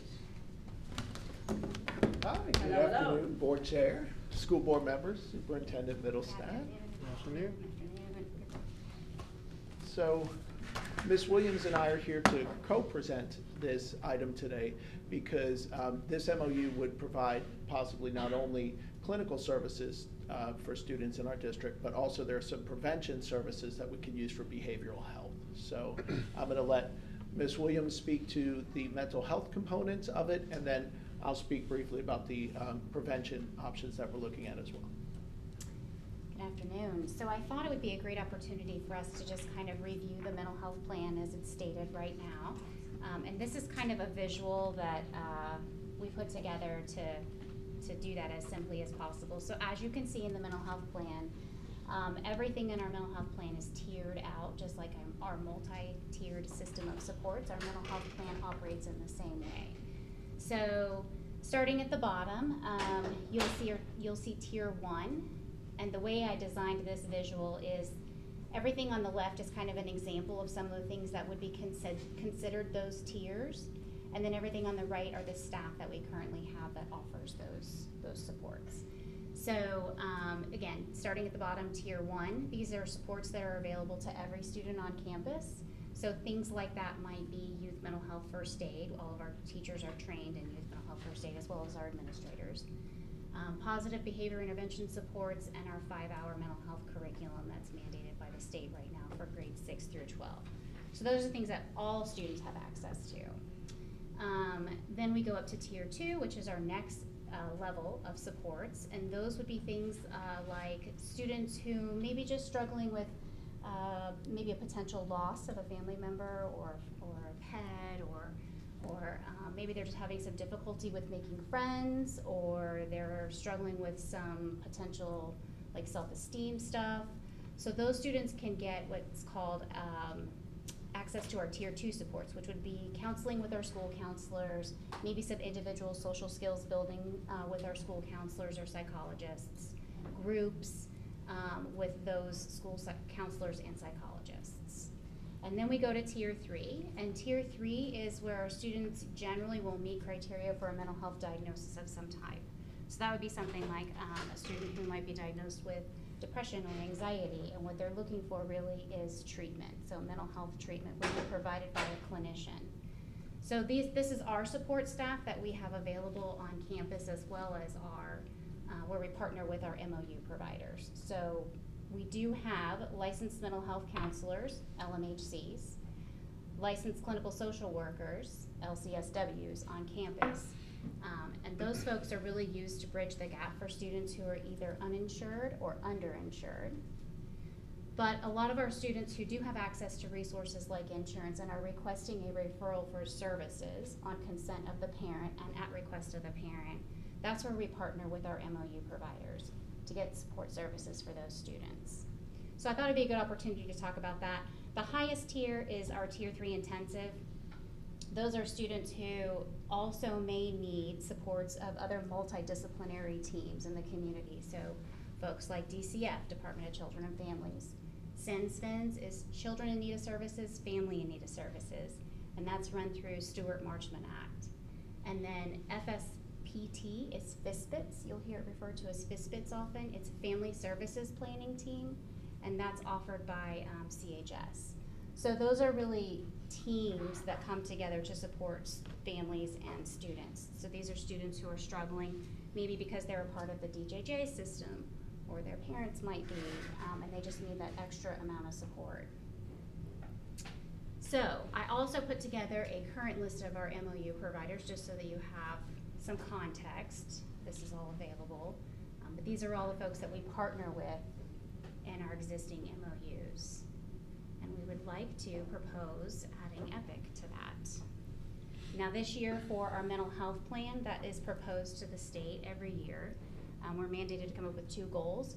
One of those goals is to add 2 MOU providers to our list here, so that we can expand services. And we're very intentional about adding folks, because it adds work to our staff to make sure that all of those referrals are followed up on. So we're intentional in terms right now specifically of families who are having difficulty with reaching those services because they have privatized insurance or commercial insurance. A lot of our MOU providers right now, they accept Medicaid and multiple kinds of Medicaid, but they may not accept things like TRICARE or Aetna. So it's one of the big gaps that we see in Flagler County. All right, you want to talk a little bit about specifically what we're looking for EPIC? Sure. So I know you guys have all heard the saying before, it takes a village, right? So we're always looking for these community partners to help grow and expand services that we could offer to students.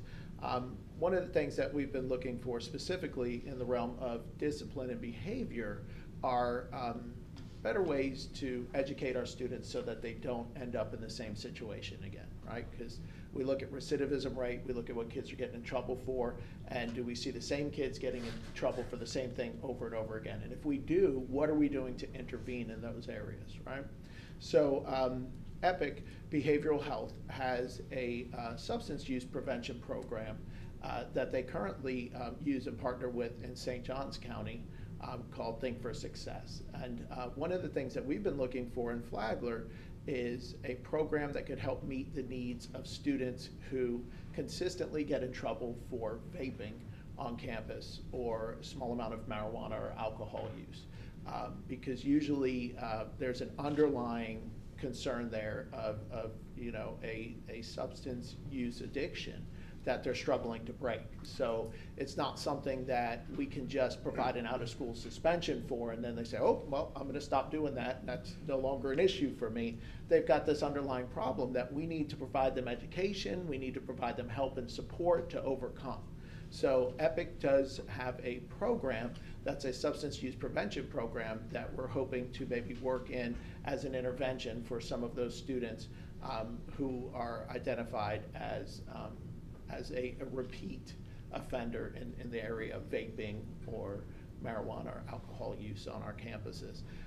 They also provide clinical services that Ms. Williams was speaking to before, so we could refer out for mental health treatment for students who may need that as well, in accepting insurances that we have very limited ability to refer to. And then there's also a suicide prevention component that they have, which is something that we haven't discussed currently in utilizing, but it is something that we may look to tap into in the future. Let me just add that I'm very familiar with EPIC in St. Johns County, because when I was doing DJJ, I was always up there and I always heard the great stories of the work they had done. And actually, the EPIC person ended up as council chair at one point up there for a very long time. So I got to know them a little more personally. And so when I saw this coming across our desk, I was like excited, because the more we can get, the better. The more help we can get in these areas, it's good for us.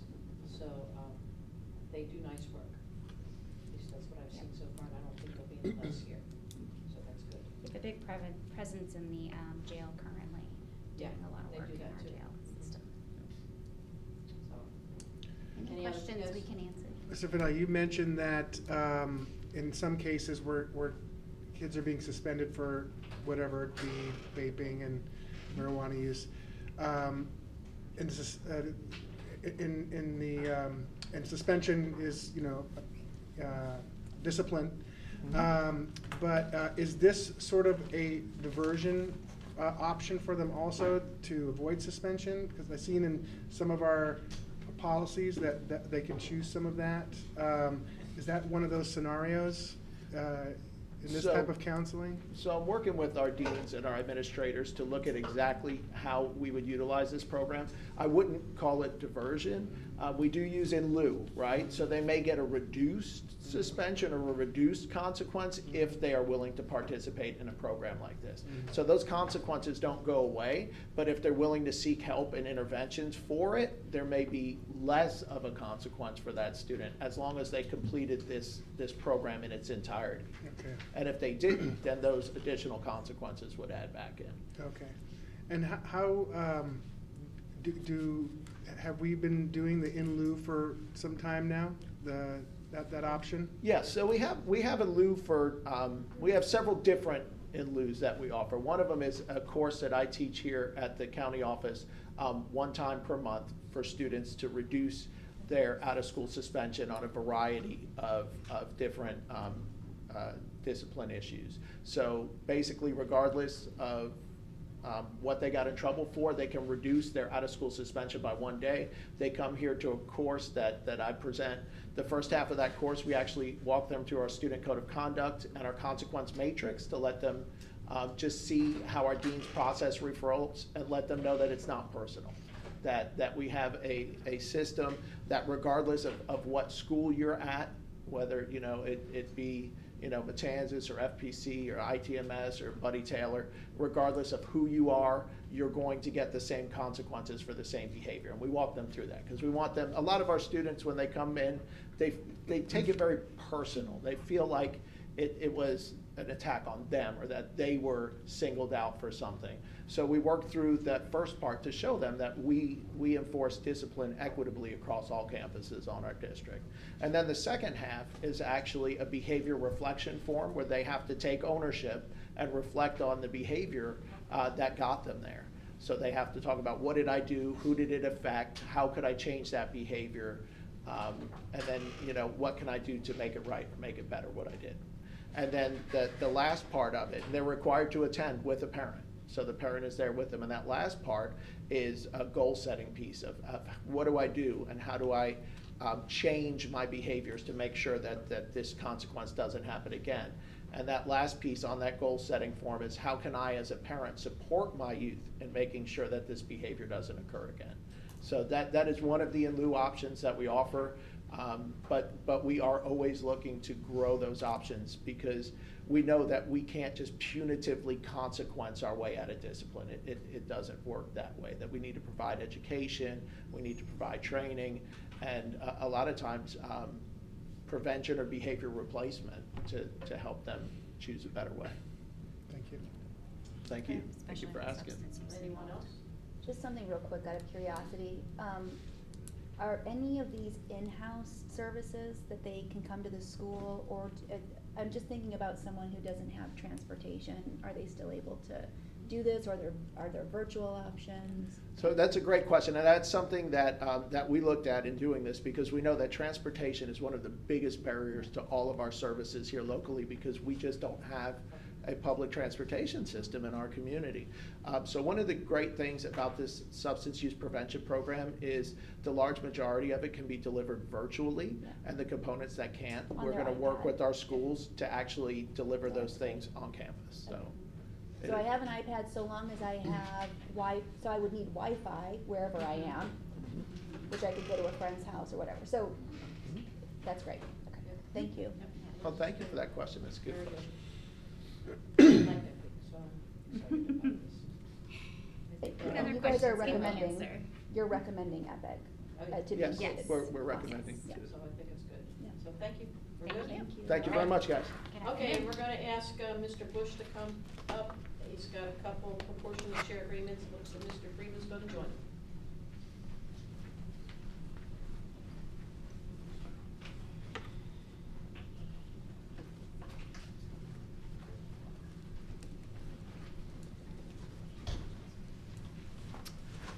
Good afternoon, Madam Chair, board members, Superintendent Middlestat.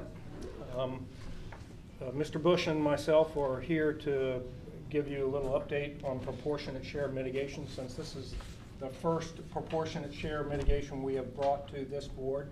I thought it would be appropriate to just share with you what the definition of proportionate share mitigation is. And so you can see it's on that screen. It's a method of requiring growth to pay for the cost of new school capacity. And it's when we lack school capacity to absorb the students generated by that that new residential growth. We did a concurrency program overview to the school board at one of our workshops on January 19th, 2021. So if that's something where you would like to go back and look at concurrency, school concurrency, and proportionate share mitigation, that might be a good workshop to review. And unless you have questions, Mr. Bush will bring both of these two mitigation agreements that we have coming before the board. Questions for me? I don't have any. Do you? No, we're good. Good afternoon. The first proportionate share mitigation is the Grand Landings Phase 5. And then this will have 134 single units that were located off of Citation Boulevard in the city of Palm Coast. The development will generate 29 student stations, 11 at the elementary, 7 at the middle school, and 11 at the high school. And there's a map, Pete, sheet, if you could go to the map and see. Towards the end. If you're familiar where Grand Landings is. Right there. And this has 5 separate parcels that make up this one particular phase 5. It's off of Seminole, near Seminole Woods. Yeah. Right. And Citation is the road that's going, that curve, if you can see that curve, right? And this is an ongoing project. This is part of the larger community that's already been being It built. is, They're just opening up more lots within the same. Yes, sir, this is phase 5, and typically we'll get these developments done in phases. Well, they'll have certain phases at certain times, and we bring those to the board as the developer knows when their build-out schedule is. Any questions on that one? No, it's pretty self-explanatory here. Okay, the second one is the Flagler Village development. This was 227 single units, and that's located Belterre and Citation in the city of Palm Coast. This development will generate 50 student stations, 19 at the elementary level, 12 at the middle school level, and 19 at the high school level. Any questions on this one?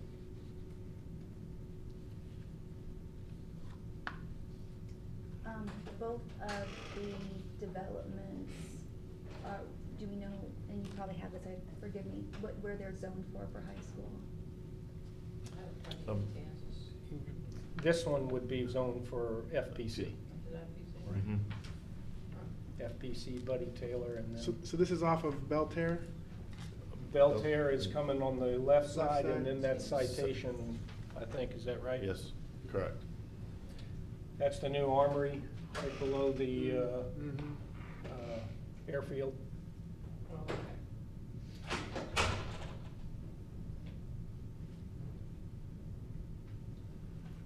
Yeah, no questions from me here. Well, that's the capacity issue. Yeah, We're at capacity at FPC, and that's where I'm sure you're thinking. right, we're over capacity Yes, we're at over. FPC, and over capacity at our middle schools. We do have capacity at our elementary schools. So that's why we're coming to the board with a proportionate share mitigation for the middle and the high school. So do the plans for the new schools that you brought forward on one of our previous meetings, do they seem in alignment with the schedule of these new developments being completed? Because they just haven't broken ground yet, right? That's correct, right. So- They have not broken ground. But once the mitigation is approved by the school district, the municipality, in this case, it's City of Palm Coast, will give them the approval to start to break down. Do they have, within here, is there a projected idea of when they plan to complete these projects? It's just kind of out there, we just have to kind of gauge it, huh? That's the challenge, right? Yeah. So our job is to kind of manage the growth, and this is how we do it through this planning process. At some point, unfortunately, in a growth county, you're gonna end up having to put portables on your school sites as you also start to build. So a couple years down the road, that's what we'll be working on.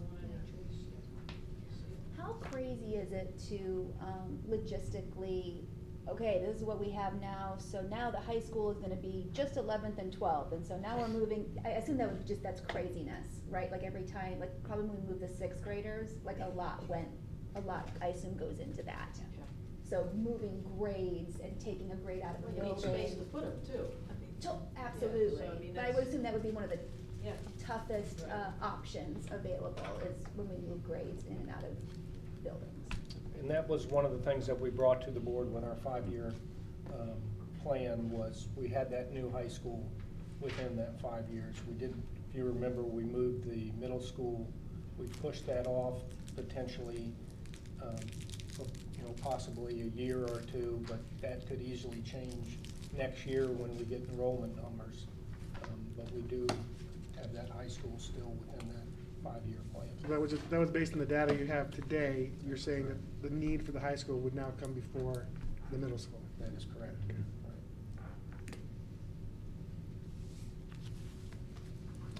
All right, I think we're good. You're good with that? Good. Thank you. We're gonna go to our time certain. This is gonna take us back to financials with Ms. Womack.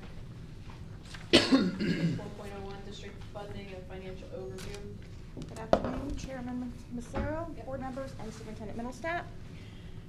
Today, we are going to do a presentation that we call Bucket of Funds, and what it does is it goes through all of our different pots of money, our funds, and we're going to discuss what the purpose of each is, how it can be spent, just to give a more general overview of fund accounting. So, feel free to just stop with questions, just jump right in. Okay, so we have our money here. Okay. We like props. Great. So, the first fund is our general fund. As you know, this is our main operating fund. This is the one that we talk about most. This is where the vast majority of our costs are paid out of. Most of our personnel costs come out of here. Another portion comes out of grants, which we will talk about later, but most of our personnel costs are operations, supplies, things for the classrooms. All of this comes out of here. So we budget for this. The budget is about $107 million each year, increases just a little bit. The main funding source for this is our FEFP revenue, which is driven by student enrollment, and the other portion is our local property taxes. That is the bulk of the revenue in this fund. As you know, we've talked about this before. As one funding source goes up, the other goes down. So they're usually pretty even, but that's the bulk of it. We have obviously other local revenues such as FTC tuition, extended day, things like that you see every year or every month on the district financials. Our goal is to protect the general fund balance. It is our reserves. Our fund balance right now is about $8 million. That's where we ended the year. And our unassigned fund balance is a little under $6 million. So once our unassigned is used, we don't have anything left. We cannot go below 3% per a state statute. Board policy states that they would like the unassigned to be somewhere between 5 and 8%. Our current calculation is it's about 7% of total revenue, which is what the calculation is based off of. So we are right there in that 5 to 8 range, which is where we like to see it. We don't want to go any lower than that. Any questions on the general fund? Ms. Womack, can you share our bi-weekly payroll and what would happen if a Yes, hurricane? thank you. I had that just a minute ago. So, like I said, our unassigned fund balance is just under $6 million. Just for your knowledge, a bi-monthly payroll is $4.5 million. That is what it costs to pay out all of our employees twice a month. So, keeping that in mind, we don't even have enough of a reserve to cover a month's of payroll. So that is why we emphasize so much the fund balance of the general fund. It is what we want to keep safe most. If we have hurricanes, we have to dip into our reserves for a general fund or even for the capital fund. Sometimes when we have hurricanes, it falls within a payroll week, and we typically have to pay out a little early because we can't go beyond the actual pay date. So all of these things factor into the money that we have. So like I said, it's most important to protect this fund.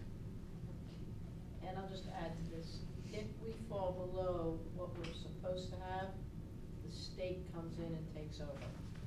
Then you lose all control. That's below that 3% threshold? Yes.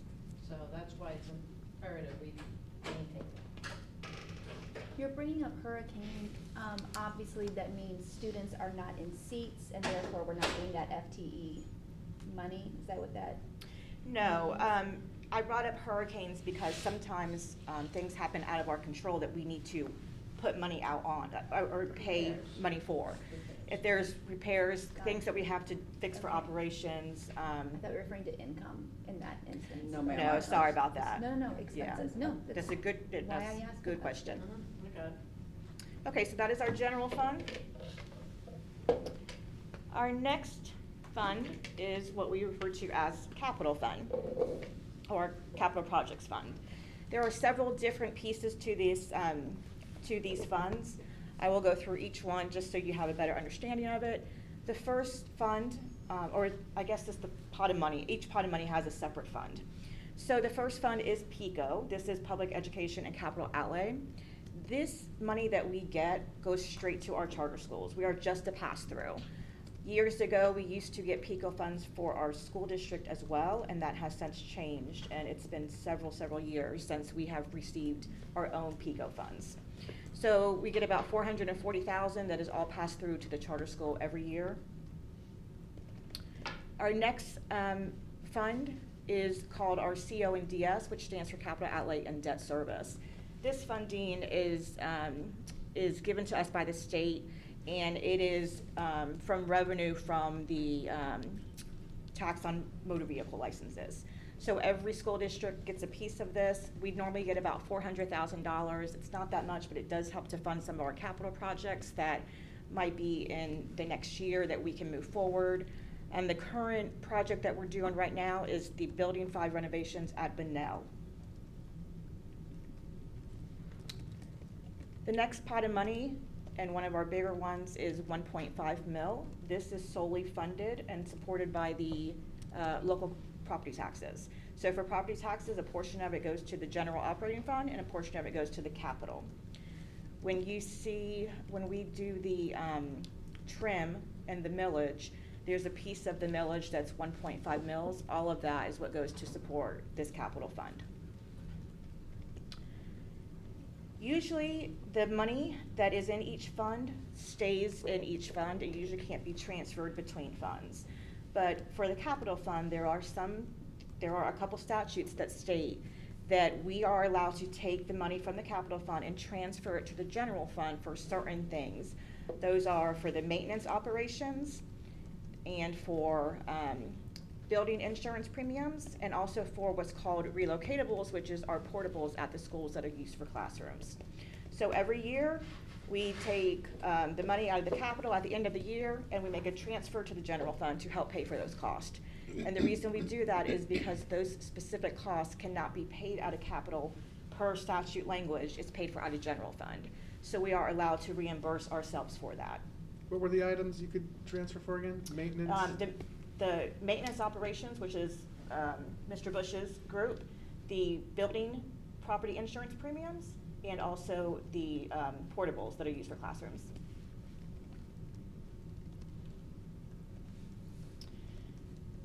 All right, the next pot of money in the capital projects fund is the half-cent sales tax. This is the 10-year referendum that we just got passed in November. This supports many different projects. It supports our safety and security, renovations, projects at schools or any of our building facilities. It also supports technology, hardware, software, and in the most recent referendum that we had passed, it now also can be used for the purchase of school buses. So all of those items are on the referendum, and it is an allowable cost for the sales tax. And our final pot of money is impact fees in the capital projects fund. Impact fees can only be used on new student stations that are needed from growth. So the current expenses that come out of this fund are for new seats that came back that we did back in 2005. It was for the building of the Rimfire Elementary School, and it also was for the Matanzas expansion back then. So when we did that, we had to add new student stations, and we were allowed to use the impact fees that we have to pay off the debt service. So every year, a portion of the impact fee goes to pay off that portion of the debt that relates specifically to those new student stations that we did back in 2005. Any new impact fees are for future growth. As you know, one of our future planned expenditures is the Matanzas expansion that is underway now. Any questions on the capital projects funds? I know this is a lot to take in, so. When do you have your accounting? It's in February. That's February, so it's coming, this will help, this will really help you, because when you have this, it'll pull it all together. Yet I think if I could just add to the conversation, the half-cent sales tax renewal, thank you, our voters, once again, we just can't appreciate all the support for that. This year is new, we must share that with our charter school. That didn't happen previous 20 years that we've had that sales tax initiative. So that is another way that the charter schools are receiving support by the local community. Thank you, Superintendent. I actually did have that as a bullet point. And to piggyback off that, anytime we do share our funds with the charter school as required by law, it is done based on enrollment. So they get an average of about 7% of the revenues. Thank you. Okay, the next fund is our debt service funds. We have two main outstanding debt service items. They are our COPS 2014 and our COPS 2015. These were originally from the 2005 building of Rimfire and the Matanzas expansion, as well as the GSB admin building. And they were refunded, which is very similar to when you refinance. So they were refunded in 2014 and 2015. Our 2014 COPS balance, which stands for, by the way, Certificates of Participation, and that is how most school districts take out debt, is through the COPS. So our 2014, our outstanding balance is $36 million. This doesn't mature until 2030, 2031 fiscal year. Our principal and interest annually, just as a FYI, is $4 million on those COPS. The second series is our COPS 2015. This has an outstanding balance of $2.4 million, and this is due to mature next fiscal year in 23-24. And our principal and interest each year on that is $1 million.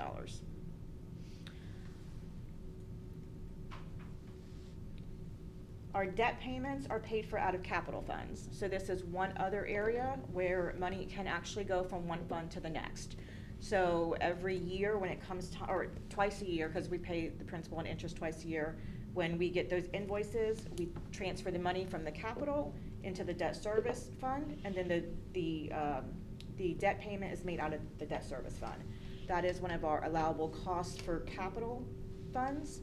And when we do our capital outlay advertisement every year, it's always one of the items that is noted on there.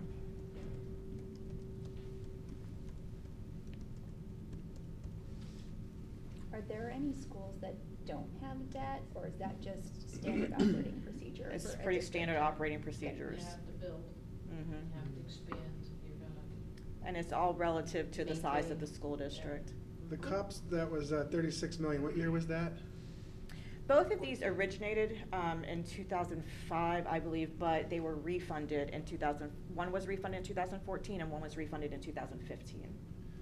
When you say refunded, It's the same as being as if you were to refinance your mortgage. it's the same thing, but they call it refunded It's called, instead of refinancing? yes, the language Okay. for the debt service All is right. to refund.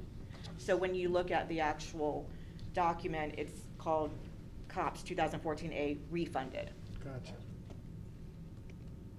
So we'll pay off the one this year, Mhm. which helps. The one that's 2 Next million? year. Yeah, next 23, 24. Yes. So that'll raise that, which will be And nice. when was the Still a big larger one gonna be paid off? 2030, 31 fiscal year. And when we do refund these bonds, it obviously is because we can save a lot of money on interest. It is always done at the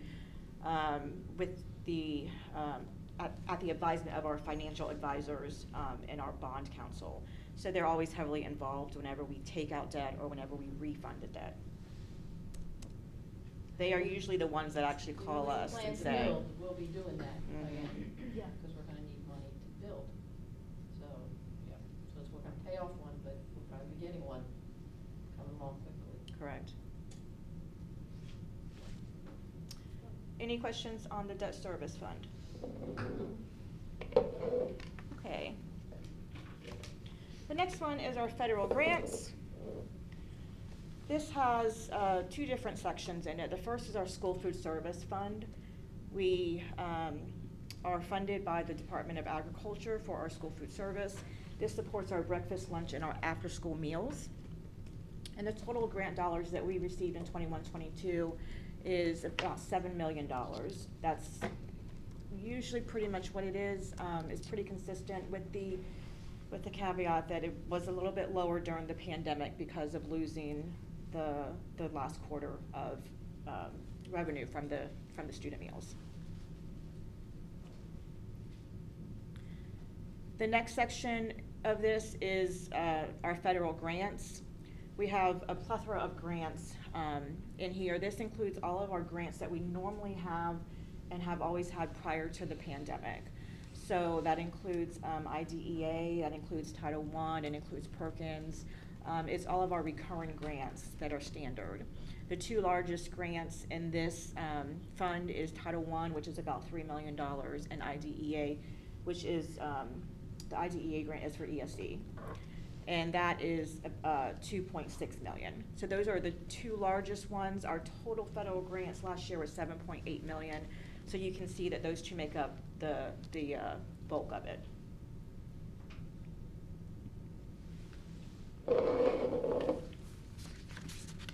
And then our final one and our new one coming out of the pandemic is what's called our stabilization grants. This is, you might have heard this referred to as ESSER or CARES. ESSER is the Elementary and Secondary School Emergency Relief Fund. Coming out of the pandemic, the grants were heavily focused on student learning losses. It stood up a huge summer school program for us. It was also heavily focused on after-school tutoring to try to help with these learning losses that occurred because of the shutdown the last quarter of 19-20 school year. It also paid for what we refer to as personal protective gear, PP&E, which was to help prevent the spread of the pandemic. It helped to buy special cleaning equipment that we could easily clean huge rooms at a time. So this was a huge push, and that was the main, those were the main things. One other one was HVAC projects as well. They wanted to go in and make sure we were using these monies to, to provide clean air quality and just to really create a safe environment. As that expanded, there have been numerous grants since then. For a large variety of purposes. I think we are probably over 40 different grants now. The amounts can range from a few $1,000s to several million. So this has been a big lift for not just our school district, but for our staff, as you can imagine. I do want to just go through and give an example of some of the different projects and what we have spent these grant funds on. Some of them are very specific as to what they can be spent on. Others has been done through a collaboration of district management to make sure that we are meeting the guidelines of each grant and making sure that we are able to spend the funds in a way that's going to best impact our students. So as I already mentioned, after school tutoring is one. We have really beefed up those tutoring after school at all levels. Some schools already did it anyways, but we just were able to expand the tutoring programs. As I mentioned earlier, also our summer school programs, we had a huge summer school program in the summer of 2020, and it was large as well last year. These funds have allowed us to not only provide transportation to just those in summer reading camp, which is what we previously did because that is required by law, but we were able to provide transportation to all of our students so that everyone had an equal opportunity to get these extra summer classes. So that was huge.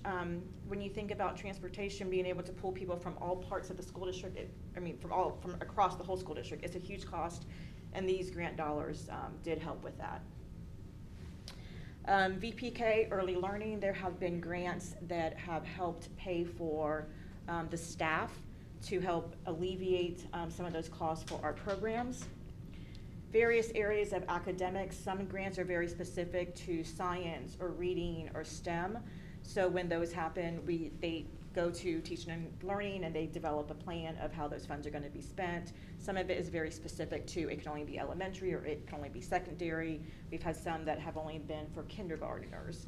So other things for grants is the CTE programs, which is both at FTC and our K-12. So we've been able to really expand those programs. FTC specifically has benefited quite a bit, as any other business, if you will. They have lost tuition from the pandemic, so they had grants that helped with those with the funding losses.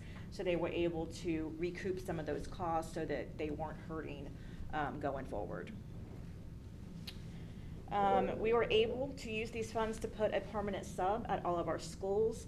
As you know, coming out of the pandemic, it was a struggle to get teachers. People were sick all the time. We had the whole COVID federal act that we had to follow, that if you got COVID, you had to be out for so many days. So it was very difficult to try to stand up some of these classrooms. So we were able to put permanent subs in all the schools that could be used as a floater. We also were able to put a school health assistant, which is a nurse assistant in each school. So that really helps coming out of the pandemic as well. So we still use those funds for that purpose. This year, we were able to put an MTSS coordinator at all the schools. What we have done for any items that impact staffing, we have made sure that prior to making these choices, we have a sustainability plan. So for example, the MTSS, we have a team together that meets and to develop what this plan looks like. We don't want to be on a funding cliff in 2 years when these grants go away. So we have plans to, this is how we're going to do it in year 1. This is what we're going to roll out in year 2, knowing that we have to wean off these dollars. So this is constant conversations that we have for these items. I already mentioned the loss of revenue for FTC student programs. We also have grants that help with the loss of revenue for school food service. Coming out of the pandemic, school food service fund was heavily impacted. They lost so much revenue the last quarter that the fund balance went from $500,000 to, it really was about negative $250,000. You can't have a negative fund balance, so the general fund had to kick in that $250,000 and cover that shortfall. They really struggled the next year as well, just due to the pandemic, due to items that are out of their control. So they have started to receive grants that have helped with that, with those losses. And I'm happy to say that they actually are doing very good now. Angie has really worked on that program with her team, and they are back in a positive for their fund balance reserves. We've also just recently received what's called ECF, which is technology grants. This has helped to pay for the bandwidth throughout the school district, lease payments for our existing equipment, and it also helped to partially refresh the student MacBooks or student devices at the middle and the high school. That is something that was very new this past year. It came at the, I want to say April or May is when we finally got the funding for it. Just a few other items to mention. These grants have were specifically written to allow us to cover the pay that we had to continue the last quarter of the pandemic. We kept everybody employed. So many of those people couldn't work due to the nature of their job. So the bus drivers, the custodians, parapros, school food service workers. So we were able to keep everybody employed. And what some of these grants did was allowed us to go back and recapture those costs. So we were able to recalculate what the cost of keeping all the bus drivers employed, and we were able to take these grant funds and shift them back to our general fund if it was bus drivers, because that's where they get paid out of. One of the other ones is the COVID-19 when it first came out, and I just briefly mentioned this earlier, we were federally mandated to provide so many days, I think like 10 days of COVID leave if a parent or a child or spouse or the employee actually was tested positive for COVID-19. So we had to give the employees those 10 days off, up to 10 days off, and not charge their sick leave. It was a federal mandate that was unfunded. So we were allowed to then take these grant dollars and replenish our district dollars for the leave that we had to pay out. Once the federal mandate ended, we obviously were still in the pandemic, and this was continued as something that is bargained, so we were able to, again, continue to replenish district dollars for that. And one of the biggest things, well, they're all big things, but one of the really good things we were able to do, last year we were struggling to get paras and bus drivers. We had everyone in transportation who had a CDL driving. Parapros, we were short. As you know, this is a requirement of law to have parapros. So what we were able to do is use these dollars to help stabilize our workforce for the paras and the bus drivers. So we got ahead of the $15 an hour minimum wage, and we were able to increase those two groups to $15 an hour to get them there early. And that has greatly helped last year. It helped to stabilize those two areas just by increasing from the starting salary of $11 to $15. So that was one of the bigger things that we did last year, and continue to do this year. When we adjusted the salary schedules for the bus drivers, we wanted to be one of the higher paid in the surrounding counties, because without the bus drivers, we can't get the kids to school. So we were able to increase from $15 to $17.50, and we were able to use these grant funds for that as well to help stabilize our workforce. That is just a sample of what we have done. There are tons of different grants, but those are, it's a lot. So yeah, it's a lot. So some of those came out of the COVID time. So are some of those going to be sunsetting soon that we have to? So all the grants, I think this is what you're asking. All the grants have a end date to them. So several of these grants have already ended and have closed. Okay. So anything that came the first year, most of those grants have probably closed by this time. They continued to come throughout the next year. So we do have many that are still open, but several of them did close. So the COVID-19, the grant that we used for that grant's already closed. And are some of these the ones that you reapply for after a period of time, like every year, or some just going to say that we have no more? So the ones out of the federal grants, we do reapply for. We have to submit a budget and an application for these. Stabilization grants are a little bit different. It's almost like a one and done. We don't reapply. It's just, here is your budget. This is the dollars you have been awarded, and this is the purpose of it, and this is when it ends. So obviously, it's if you don't spend it all, you lose it. So nobody wants to lose that. So that's why it's very critical to make sure the grant is written in a way that we can spend the money within the parameters and that we can spend it within the timeline. Do we have one grant writer, 800 grant writers? Who does that here? We have a wonderful person named Tammy York. Go Tammy. Who has stood up the bulk of the stabilization grants. She also oversees Title I. For the federal grants, there's several different people who do the grants. It depends if it's for FTC or if it's Perkins or if it's Title I, Title II, Title IV, ESE. But for stabilization, and I think you'll agree with the superintendent, it's been Tammy York who has really pulled this together. Does she fall under your, thank you for allowing me to ask these questions. Does she fall under your team, or is she? No, she falls under teaching and learning. Okay. So she's the coordinator of federal programs. Are there any other questions? Thank you. Okay, I'll take my buckets and go. Yep. Thank you for an enlightening demonstration. We need your buckets full. Keep those buckets moving. Okay, then we're gonna take finance now, and we're gonna move into procurement. so you can get a little heads up on how that whole process works. Thank you, Patty. Thank That's you. great. Chris is here.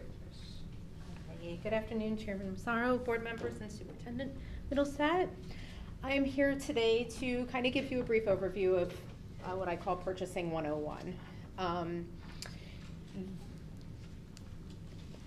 Purchasing's responsibility, there's a lot of policies and procedures that I will say go hand in hand with finance, but we also, the most important in procurement is to make sure that we are spending the taxpayer dollars the best way that we can. The best bang for our buck, whatever we can do to make it go the long run. And by doing so, we want to make sure that we have an equitable process with that. There are lots of not only our own policies, but there are state statutes, administrative code that we have to follow as part of these policies and policies in procurement. One thing all of the schools do, they input their requisitions, they come through to purchasing, we review them to make sure that they've met our policy. You can probably go to the next slide. The thresholds that we currently have now are anything up to purchases up to $7,500 only requires one quote. Obviously, competition is always encouraged. It's optional. Informal competition is where 3 quotes are required, and that's for any purchases $7,500 to $35,000. Your formal competition is more of the sealed processes. That is anything that is $35,000 or greater per year. That is where you will see those awards come before. That's where you will see that come before you for award of these solicitations. And I'll get into that in a later slide of what exactly makes up a formal competition. We also have, these are pretty common, our alternate purchasing methods. Piggybacking, state contracts, consortiums, cooperative procurement. These are all methods that have been competitively procured by some other agency, whether it be a school district, a city, a county, state contract that's done at the state level, and your consortiums and cooperative procurements are done at more of regional, state, or national partnerships. These are very beneficial to us because when they won't come to you for any kind of approval because the competition has already been done there. There's no award to be made. But when we utilize these, it saves us a lot of time, essentially putting effort into the other areas that we need to do. It saves the time. It also can provide better pricing for us because these procurements are usually done at a very higher level, where if we were to do them ourselves, we're kind of smaller. So we'd be looking for, you know, maybe onesies and twosies, where when the larger procurements go out, it's much higher because also many people are using them. So they're getting the volume. So we look into these alternate purchasing methods to help us along the way. The schools use them. We've got many sources, probably 15 different sources that we can use when it comes to alternate purchasing methods. Our waived competition is our less common that we will see. So you've got sole source is when there's only one supplier available. It means we can only buy it from the manufacturer or one specific distributor. And that is something that we don't see too often. Single source is where we can buy it from numerous different avenues or for different reasons, but it could be, as we had in here, standardization, warranty, other factors. It could be territorial. A lot of times a single source could be, I had one in hand soap years ago, and it was like maybe just a Florida market, or it could be broken down by county. And that kind of gives, if you're a distributor, them equal around the area, so you're not getting so much, and that would be considered a single source. An emergency is obviously something that is a competition is waived here if there's an immediate danger to health, safety, or welfare. This again is not very common, but if we have something to where in the past larger things such as COVID, there was emergency situations where things were waived because of the timing that we need to get things in place. Another example is like if a roof is leaking and you can't go out and get 3 quotes for something, you just have to call somebody and get them out here as fast as possible. Hurricanes, you're having to buy things on the fly to prepare the district for the safety. So that is times where our 3 quotes might be waived. I think it's pretty rare that it goes over $35,000. Of course, I will always encourage that if we can get more than 1 quote for something on an emergency basis, then let's try to. And this is where we get into our formal solicitations, a bid versus an RFP versus an RFQ. Bids are used when there's no substantial difference between the products or services, and we're really just looking at something for the lowest cost. These are bids, RFPs and RFQs are sealed competitive process, competitive process, that basically there's a set date and time where the submittals are received and opened. It's not like an open quote type situation. So a bid, we're looking on something for the low cost. A request for proposal is something when we know where we want, but the methods or specifications may vary. Price is not always the deciding factor. It could be based on qualifications, personnel qualifications, experience of the company, and technically maybe an approach to what we are looking to purchase. RFQs are used for professional services. This is a request for qualifications. And this is really defined by Statute 287.055. This is like your architects, engineering, surveying, where primary qualifications of your staff, of your firm, past experience of the company, sometimes references are included in evaluating the proposals that are received. There is no cost even submitted with these type of proposals. So we do not award this based on price when it's CCNA related statute solicitation. Something to give you an example of, we did an RFQ about a year ago, a little over a year ago, for the design of the Matanzas High School addition. That went through the whole design process. We are pretty much at the end of that, and in the upcoming weeks, we will be issuing a invitation to bid for the actual construction of that addition at Matanzas. So in this, I have some recommendations that in reviewing our policies and looking around to the other areas for our surrounding districts to see where we align with those other districts. Pretty much all of we're kind of at a low amount at $35,000. All of our surrounding districts are at a $50,000 threshold, meaning, and that includes Volusia, Putnam, St. John's, Clay, Brevard, and Lake counties. They do not put anything out formally until they hit they foresee that their purchase is going to be $50,000 or more. Us being at 35, that's big. That's a $15,000 difference. That's a lot of time that we could be putting into doing a solicitation. That could really, just be a 3-quote process. So that is one of my recommendations, is to increase our $35,000 to $50,000. With that, what we would call informal quotes is anything right now $7,500 to $35,000. That is where we ask for those 3. If you want to go back to this slide.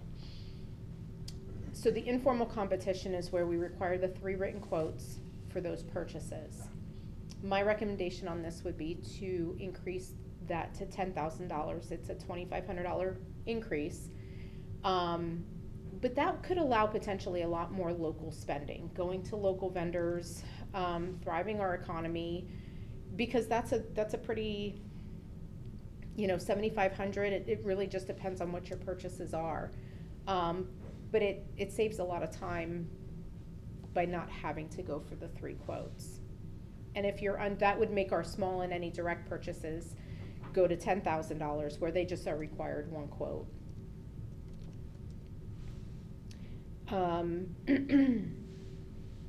I checked the informal quotes around those same counties as well too, and it's really hard because a lot of them are a lot larger than us. So they have, you know, they are a lot more, I would call them what we would say centralized, where they have maybe a break between the 10,000 or 7,500 and 50,000, where they actually have their departments or schools. If it's, let's say, 20,000 to 50,000, they send in their requirements to the purchasing office, and the purchasing office goes out and gets the hard quotes for it. There's pros and cons to that also. In our office, we're small, so it's very time consuming. I don't have issues with most of the departments or schools obtaining 3 quotes, so I don't see that to be that's not a recommendation to go that route. So ultimately, my big recommendation would be small and direct purchases to change that $7,500 limit to $10,000. Informal competition, raise the 3 quotes from $7,500 to $10,000, and that would take it to $50,000. And then a formal competition to be anything $50,000 or greater per year. And that would put us a little more in line with what the other districts are doing around us. Do we have an approved vendor list, or if I want to spend $35,000, I can just go grab 3 random quotes and check that box? We do not have a per se approved vendor list, no. There are, because when you're at that amount of 35,000, if you're not doing a formal competition, you've got to have one of those other alternate methods of purchasing, the state contract, the cooperative purchasing consortium, something of that sort. So that's where you find a lot of our formal competition goes the route of our alternate purchasing methods. That's where it comes in very handy, and that allows our formal competition to be more hands-on. So no, we don't per se have an approved vendor list, because that's kind of hard to approve everybody that comes our way. Yeah. It just requires them to go out and get 3 quotes. A lot of times I try to aid in the process of getting those quotes. If they're like, oh, I can only get 2, or where should I go? What should I do? What should I look for? But there's not per se an actual vendor list that's out there. How many instances are you facing where your decisions are where you're having to come back to the board over the 35,000? We don't do too many a year. I think it just depends. Some years it's a little bit more than others, because a lot of times what you'll see in formal competition is more long, multi-year contracts. We can have anything like different kinds of maintenance contracts, engineering contracts, civil engineering. It could also be, I'm just trying to think of some things off the top of my head. A lot of them, I'm gonna say, are probably more facilities based, I think, that I've seen over the years. So it could be some construction related things. Well, how are we being disadvantaged? I understand that some of the neighboring districts have these limits, but with ours at 35, are we losing some efficiency, or what would be the net benefit of raising this threshold to the district? It just gives us more power to not have to go through a formal process. Can take anywhere, let's say, 3 to 5 months from start to finish. So if you've got something that really, a project that needs to be completed, and we know it's got to go through a formal process, it just allows a little bit more. It's a little bit more spending that it would give to us. Okay. Is there? But I guess in real world scenario, do we have some things that are coming up that would fall within this threshold that I would have to review that Okay. to ultimately see. I mean, there are things that, contracts that may be expiring over, that have reached their 5-year term that we have to rebid out. But as far as upcoming stuff, I can't ultimately say that there's anything on the radar right now that is doing that. It would really just allow you for certain things that are smaller than that 50, but not have to go out to, it's really hard to say, Can there's I so throw many out a purchases. quick example? Sure. I'm gonna bring Trevor Tucker into the room. When I was elected, Trevor offered to meet with me just to give some guidance or, some knowledge. And one of the things he mentioned was changing the locks around the campus. And so I'm gonna throw this out, and so tell me where this plays into all of this. It required bidding that, in his opinion, only the big companies out of Jacksonville, for instance, could even, the smaller people locally just don't even have the capacity to put all this paperwork together, right? Like they're doing their jobs and they're going home to their families. So we are potentially paying higher prices to these big Jacksonville companies because we're requiring this whole process. Whereas if we It's a good example. don't have that whole process, we might get local Mike A or little bit Jane to come and replace our locks where we're paying less and we're giving income to a local family. That's a good, Is that- essentially good example, Yeah, yes. it's a great example, but again, when I asked about what, is that happening, right? Is that happening, what Ms. Hunt said? I'm saying if we're changing something, and I thank you for your recommendations, and I want to be, to try and accommodate any recommendation that's gonna help advance us, be more efficient and everything else. But again, if that is the case, then yeah, that would be a good need to maybe do that. But if we're not having that problem right now, is there a need to raise that threshold? I'm saying, what problem are we solving? It's really hard. At the moment? It's hard to know exactly. I'll be honest, I don't have a list of everything that's out there that is between, let's say, a $30,000 and $50,000 range. We can pull a lot of things, we can pull some things to see what's out there. But I agree, that was a good example. I mean, it could be something, it's normally not going to be your multi-year contract. It's gonna be your one-time purchase type things, which maybe then require us to go out to state contract or a national contract, which are usually going to be in the larger cities, Orlando, Jacksonville, Gainesville, to bring them in because it's gonna cost us more than $35,000 to have that type of work done.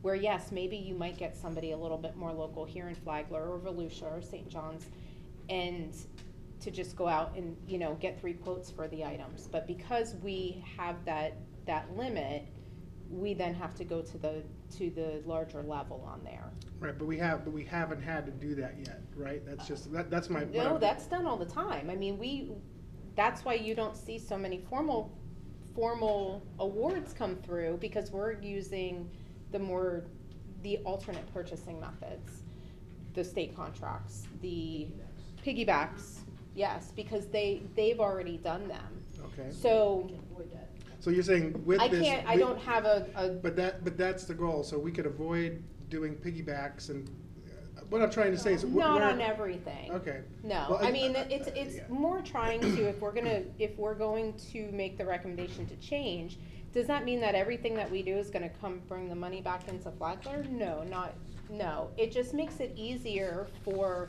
when a project does have to be done, that potentially they can just go get those 3 quotes instead of having to go start searching larger contracts or bringing somebody out from other areas. It's nothing that is ultimately a breaker, because there's options out there. It really just will depend on the purchase and what needs to be done. Ms. Conklin.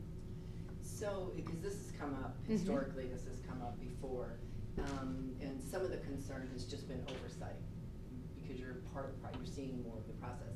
If we raise the formal competition piece to $50,000 for expedient, and I understand we're getting into construction projects where we're gonna probably see more of this, was there, and I apologize for coming into discussion, review the other two changes that you were making. Were we talking about upping the Yes. informal to 50? So the small and direct purchases would go from 7,500 to 10,000. Okay. The informal would go would then take that 7,500 to 10,000 to 50,000, and then the formal would be 50 plus. Okay, so at the end of the day, board oversight will still be there. Correct. We're still gonna have the board oversight. Yeah, It's no still problem. gonna come before us for approval or vote or whatnot.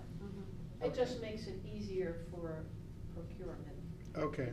And the schools and the departments to go out and get those quotes that That's they what I was need. looking at, is the oversight portion. No, so- no. You'll still be able to have an Correct. opportunity to review, ask Absolutely. questions. Yes. Yeah, Vote it just gives a no little, or yeah, you little know. more wiggle room Mhm. as opposed to what Okay, we that currently makes have. sense.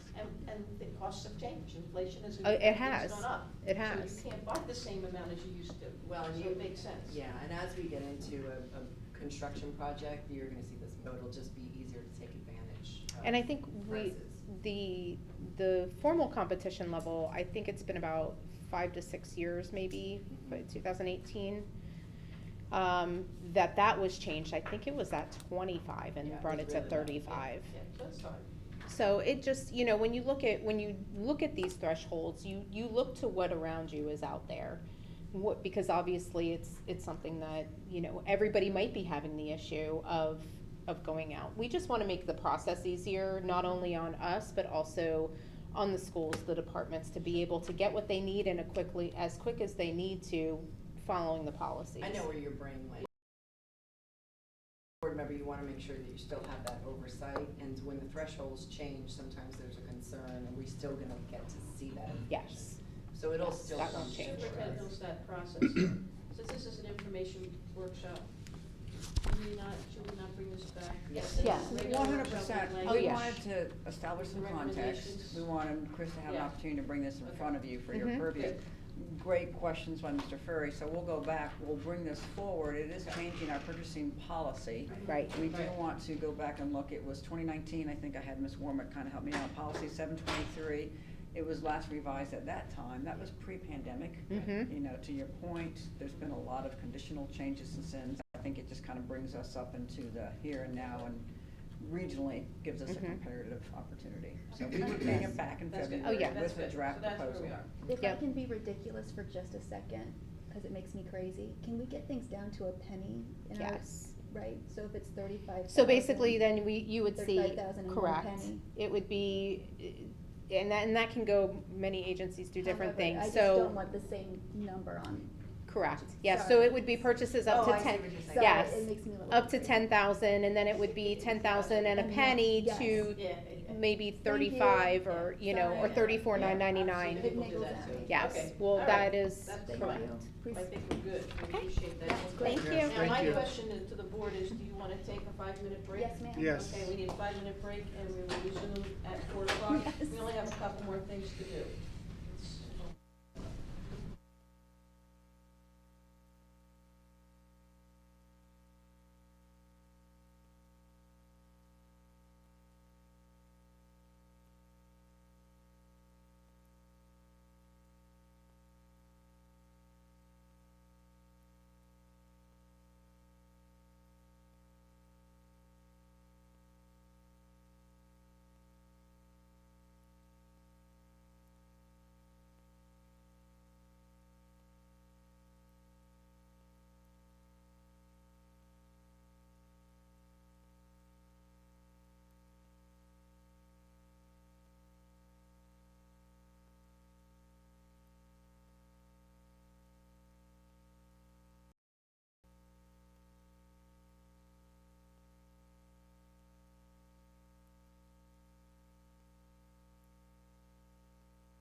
8:01 in Citizens Oversight Committee. Good afternoon, Board, Superintendent. Super happy to be here with you guys again today to talk about our half-cent sales tax Citizens Oversight Committee. Last month, we had a discussion revolving around some of the research and idea building that we had as far as what other surrounding districts. We looked into about 9 other districts on how they managed their oversight committee. And then with that feedback, we put together a draft document for discussion today to work through. So again, the purpose is basically the same purpose what we talked about last month. Is the Oversight Committee will review the purchases from the half-cent sales tax. The plan is in motion, working with our finance department to align those projects so that all of those buckets that our voters approved as part of the referendum will be represented in those reports that will be given. The appointment, I think we had some pretty good consensus around the number of folks to serve. So again, we're recommending that we have between 7 and 11 members. Members shall be residents of Flagler County and then have an expertise, as we had shared with, in areas such as planning, education, business, financing, finance, law, engineering, construction, technology, or security. And then we said we would like to see at least 2 members that are a parent or a guardian of a Flagler County School student. And that no member shall be employees of the school district. We talked about soliciting for prospective members through a public announcement. So the second piece of this on the back side we'll get to, which is just a sample of what the questions may look like that we would put out for the community if they were interested in serving. And then the folks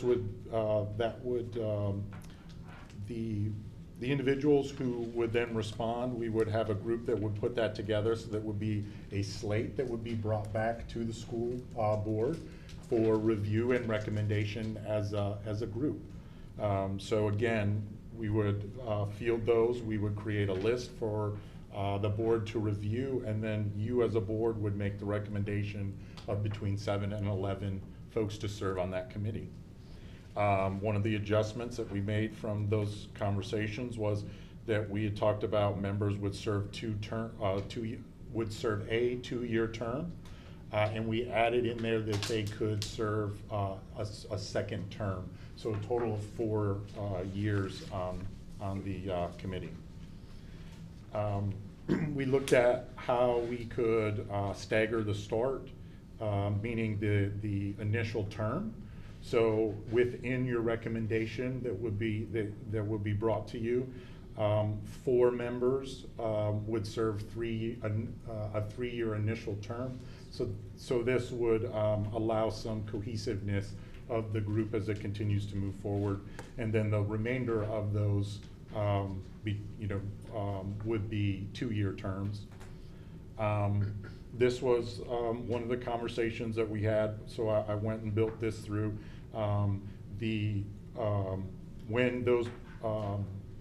When those terms conclude, the board, the committee would then make recommendations to the school board for new members. So they would bring, if there were 3 people that were coming off, that's finishing their term, the committee would make a recommendation to replace those 3 with committee recommendation.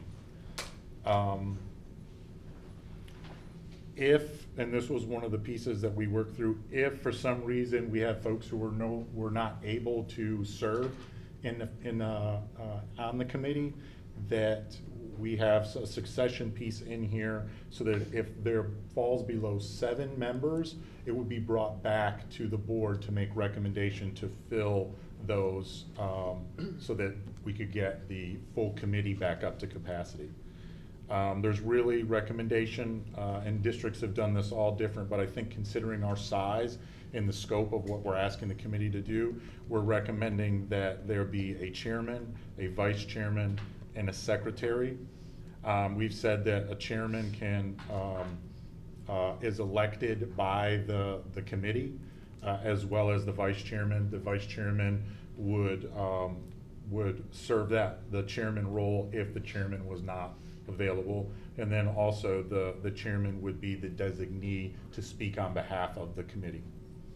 And then the secretary role, we looked at this one. There's different ways of going about it, but we felt like for this committee in Flagler Schools, the secretary would be a school district employee, so that we have some continuity of managing all of the documents and managing minutes, etc.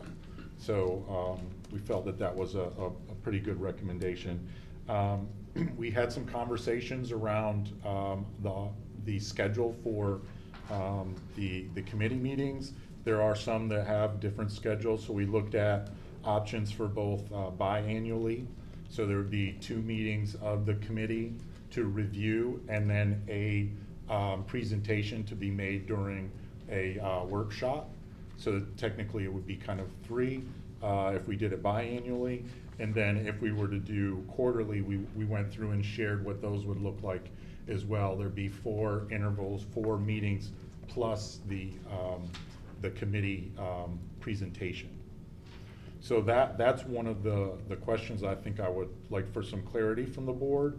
How do you guys feel? Do you like the idea of doing a biannual? I think Cheryl kind of brought that. I like the biannual, yeah. I think quarterly would be a bit much for these particulars. Biannually gives you more of the information necessary to come back and develop your reports on. I do think renewal, that you probably want to increase that to quarterly. And I think we have in some the 10th options, yeah. year, you know, it's a quarterly. Yeah, I like that too. Well, one of the But things right now, I think that's overkill.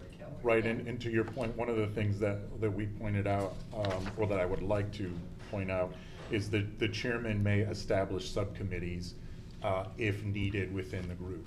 So the chairman could pull a working group to say, here's. Yeah, definitely. So there is some flexibility if there is a need for that. No, I like it. And it sounds solid, good.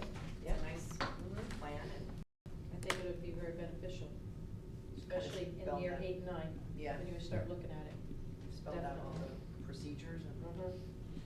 Can I add a couple things, because it's me? Yeah, go right ahead. So the objective of this committee is to be both oversight, but also a champion for the renewal, right, in 10 years. So what were it seems like you had some term limits on there. Are there term limits? Or can we, if someone is really great in this capacity, could they kind of serve over and over and over again? There's different pieces, and different districts have done.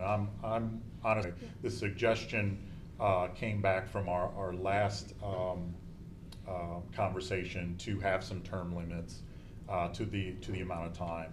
I think what originally I had proposed was that the recommendation would be brought back to the board. It would be the board's purview of whether an individual would be, multiple terms or not. But I think someone made the comment, because I put it in my notes, and I don't remember exactly, said, well, what would, a term limit, what would that number be? So we looked at just 2, which would put someone on there for 4 years. But to your point, there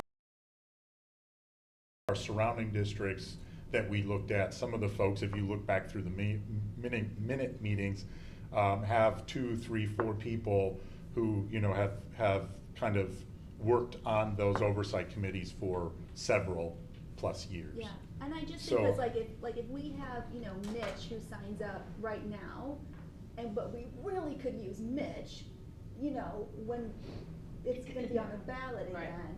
I wouldn't want to limit us if we have the right people and they're really great. So do any of the other boards have a vehicle where you can extend that or not simply require term limits? Only because, to Sally's point, that historical information too, of watching the 10 years of accountability and transparency lends itself nicely to someone in a year of renewal or leading up to a year of renewal to really be able to speak powerfully to watching those tax dollars. Not that I'm saying you would even get a committee member that would be like, I'm willing to stick it out for 10 years. Right. But I'm just saying, you might. Yeah, I don't know that I saw anybody that was 10, but I did personally see, looking back through minutes, a couple of folks that had been 7 to 8 years. But again, they're kind of they're coming up to that point. But again, some of these are 15 years, where ours is 10. Yeah. But again, that was kind of what I took away from our previous conversation. But if you would like to make a recommendation, again, my feeling on it was, if the committee is then gonna make a slate and recommendation back to the board for filling those spots down the road, if you've got folks that get placed there, that means that group has seen a value to keep that person there or keep that person on the committee. But that ultimately, those folks, that recommendation still comes to you, to the board, to approve who those individuals ultimately are that are serving on the committee. Yeah, I like having terms, right? So if someone is a negative force, right, we have the That's ability why to say, maybe it's just flexibility. you've been a negative force. But if someone's really powerful and they're willing to do it, I would hate for us to have it written down that they can't. No, I agree with you. I do. Is there a way to add in there language that allows for some flexibility if need be or wanted? I am sure we can come up with Even if the school board approves something. it, that way it gets them off Just of an their approved backs. board. Yeah, this would be the Yeah. opportunity to talk through. There's no listen, some of these are 30 pages long. Some of them are 3 or 4. Yeah, let's do the KISS method. Right. I agree.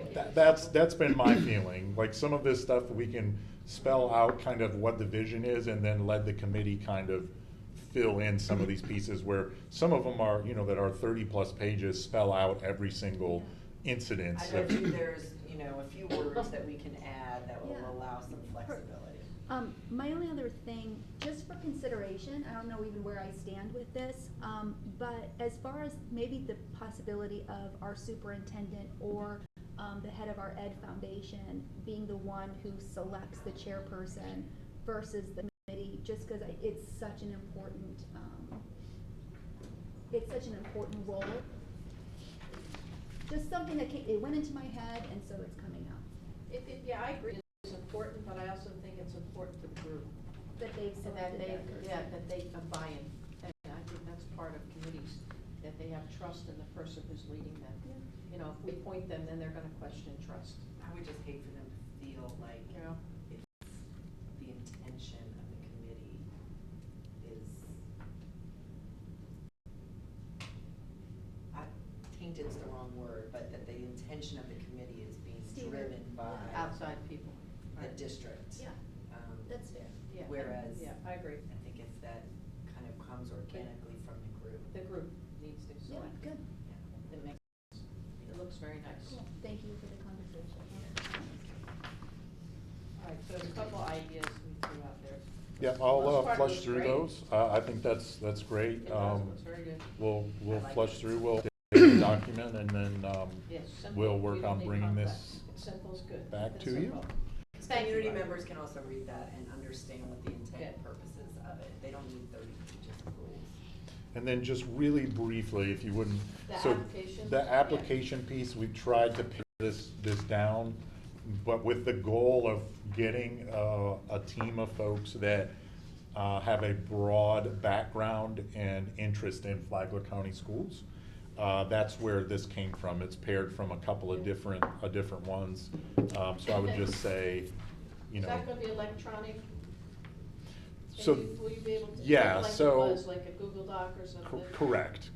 You're also gonna need some paper, because there are people who do not operate in Google Docs. Yes, so what you're seeing here is a Google form that we've built, and our intention would be then to attach that when we do the solicitation. So we'll, when we get to that point, we would put put out that we're looking to fill this, what it is, and then that would allow us to link it back to the school district on no matter what, if we're using social media to get the word out, or, you know, even some of our local publications to be able to do that. Let's go. For number 6, you might wanna just add a / retired. So you've got current occupation, employer, also I would provide retired. Very good point. As an option. Yeah, that's good. I do like that you're, you know, do they have kids in school?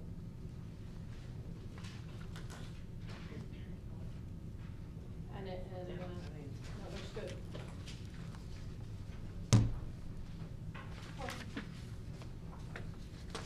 Thank you.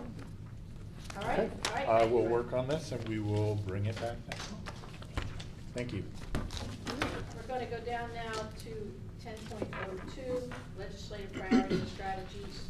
And I'm gonna hand this over to Dr. Conklin, since this is our legislative person.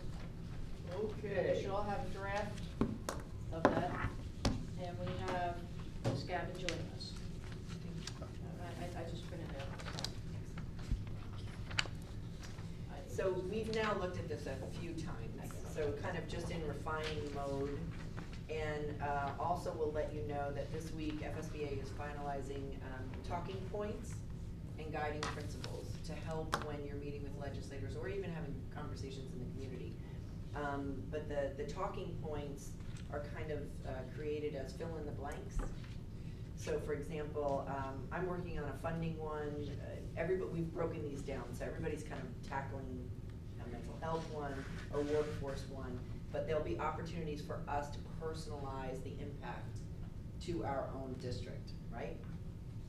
So as you can see, the objective is to advocate for policies that provide high-quality educational opportunities for all district students. I don't know if there's anybody want to make any changes to that, or if everybody is okay with that. Okay, and then mental health, increase the mental health allocation to permit additional evidence-driven mental health services, increase the safe schools allocation. And I missed that part of the meeting, so I have to get caught up on the Guardian program, but I don't know if that's something we wanna consider. Absolutely. Yeah. Yep, we Adding do. language in there about the Guardian. I think just limiting to safe schools adds into the Guardian, because It that's did. part of safe schools. Yeah, okay, good. So we're good, so we don't have to get into. Okay, so it's Great. encompassed in that term. Yes, Great.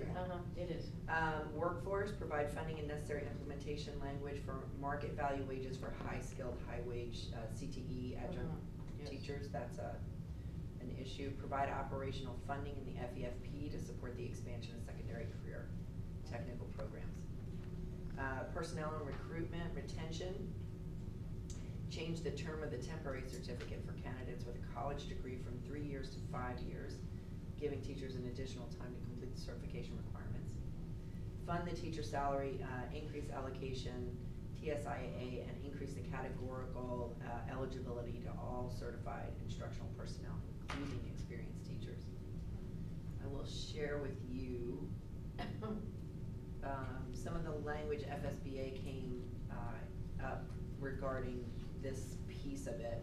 FSBA supports efforts to provide additional resources and flexibility to reward veteran teachers for their continued hard work and dedication to our students in the profession. So I think our language captures it, because the categorical, you know, the bucket, I was watching in the car. There you go. The Not while I was buckets. driving, but I was listening, but Patty's buckets, Yes. right? So TSIA is a bucket, right? And that will help us with our experienced teachers. Is that fair to say? Is that a fair statement? Yeah. Or should we be specifically asking for a different type of allocation for our veteran teachers? I think expanding the flexibility is a win-win, because then you can push towards the veteran teachers more. Okay, instead of increase, should we say increase and expand? Well, we always want it to be funded, right, because Fund teachers. how it has been established Increase the category. for the past couple of years. Could expand after fund the teacher salary. possibly expand and increase the carrot rate, something like that. So it still says fund. That's probably the most important piece. Okay, is everybody okay with us just wordsmithing that to Yes, that's add a what I'm little saying. flexibility statement? Whatever you think Yeah. is best. Okay. That would make sense. Okay. For funding, increase the base student allocation by at least 5% to help offset increased operational costs. Yes. Provide increased transparency, accountability, predictability of the impacts of Florida empowerment students in the FEFP by school district. Make certain the integrity of the categorical funds is maintained. Ensure the increases expected for the FES program are included in the 2023-24 budget and clearly link the FTE associated with the project. So I want to give you an example, since I was working on the funding letter. Just to give you an example of the impact on the scholarship programs to Flagler County. In 2021, the scholarship programs were allocated $1.3 million and change. In 2022, last year, it was over $6 million. So that's from the second calculation, so that's not even a final number. That's an increase in 1 year of 346%. If you think about that over the course of 5 years, just for scholarship dollars, 2018 and 2019, we spent $482,000 in scholarship programs, compared to last year's $6 million. That's for if you do a 5-year increase from that time period, it's over a 1,152% increase. When you look at the BSA, in the 5-year period, the BSA has increased 2% each year for an average of a little over 8%. So it's just important for not just us, but the community, everybody to kind of be aware of the local impact, because those dollars are included in the BSA, but they don't come to the school district. Right? So it's not that we're, the ask is the transparency and accountability of those dollars, right? If the dollars are going somewhere, that we understand the voucher program is here, it's not going anywhere. But the ask is, okay, how now do we make sure and ensure that those tax dollars are accounted for? There's transparency, we know how they're being spent. Yeah, here we go again, but my biggest beef with this entire situation is the fact that they don't have the same accountability. Yes. They're taking our money and do not have the same accountability. That is not a level playing field. And any way that we can start leveling that playing field, yes, these are the dollars you can have, but these are the requirements you must maintain, just like our public schools have to maintain. I'm happy. Yeah. I don't have a problem with it. Well, but right now, it's not fair. Right. Because at the end of the day, ensure that you have public schools that no one wants to leave, right? That's the answer. goal. But in the meantime, yes, the $6 million that went out the door in the second calculation is going out the door and we don't without transparency and accountability. Right. Exactly. And so that is the ask, right? Okay, Superintendent Middlesex, could you just real quickly, on the horizon are every family gets a fund, your personal education fund. Is that something that we're going to be potentially seeing within the next 2 years? And does this address where we are likely or potentially heading with family? I'm so glad she asked you that question. Am I even? No, you're right. Making sense. You're right. No, you're right. You're right. I want to know, like, so it's kind of a situation where, okay, here's where we are now, but if we all know we're heading here, then can we just start talking about where we're heading? So where we're heading here is not clear. Yeah. Right? Because each year, the legislative push and pulls bring forward their perspectives and standing up new policy. So I would venture to say, based on where we've been, there seems to be some undercurrent of public education and choice, which is great, and I'm all for that. But to the conversations that have been happening here, when there is choice, your public dollars at work need to match where that choice is going with some sense of accountability. So the hand that's being played right now is the piggy bank was open pretty big and the money went out. But as a school district superintendent, when you ask me, where's that money going to, I don't have a way to trace that, right? So I think going forward is the legislative have an appetite to help create the tracing of those public dollars, how they're being utilized outside of the school district. Yeah. I can't forecast the future where we're going. Yeah. We just need to be very mindful and cognitive of recognizing we had the buckets explanation earlier of our revenues of sources for funding our mission for the school district, if you will. Being very mindful of accountability pieces that we know we have to undertake and making sure we have a balanced budget and meeting the needs of all of our students and our teachers. So I didn't answer your question purposely. You can't. I know there's like the legislative session, right? And are we anticipating this is what, we're hearing the hub. Is this what's gonna come out of this legislative session? Is the board in partnership with you and your leadership team, are we doing what we need to be doing so that Flagler County is prepared for what might be coming our way? I will say, I'll say this. I think that a version of education savings accounts are being looked at, right? There are other states around the country right now that do ESAs. And to Representative Renner's credit, I think that he is exploring and looking at anything in regards to, if this is something that happens, how do we ensure there's accountability around it? And I think that really needs to be, we know our message, our ESAs may be coming this session, next session, not really sure, right? But there's discussion around ESAs and what they may and may not look like. I think for our role as school board members, we know the voucher program is here, choice is here. That is not going away. And so the conversation almost needs to really focus on the transparency and accountability of tax dollars and excellence in education, right? Because if our schools are rising to meet educational excellence, well then vouchers become a non-issue, right? Trying to compete with and ensure that students don't leave. But going to Cheryl's point about leveling the playing field, the rules are different. So that's the rub. Well, it also seems the rub is that we can't plan.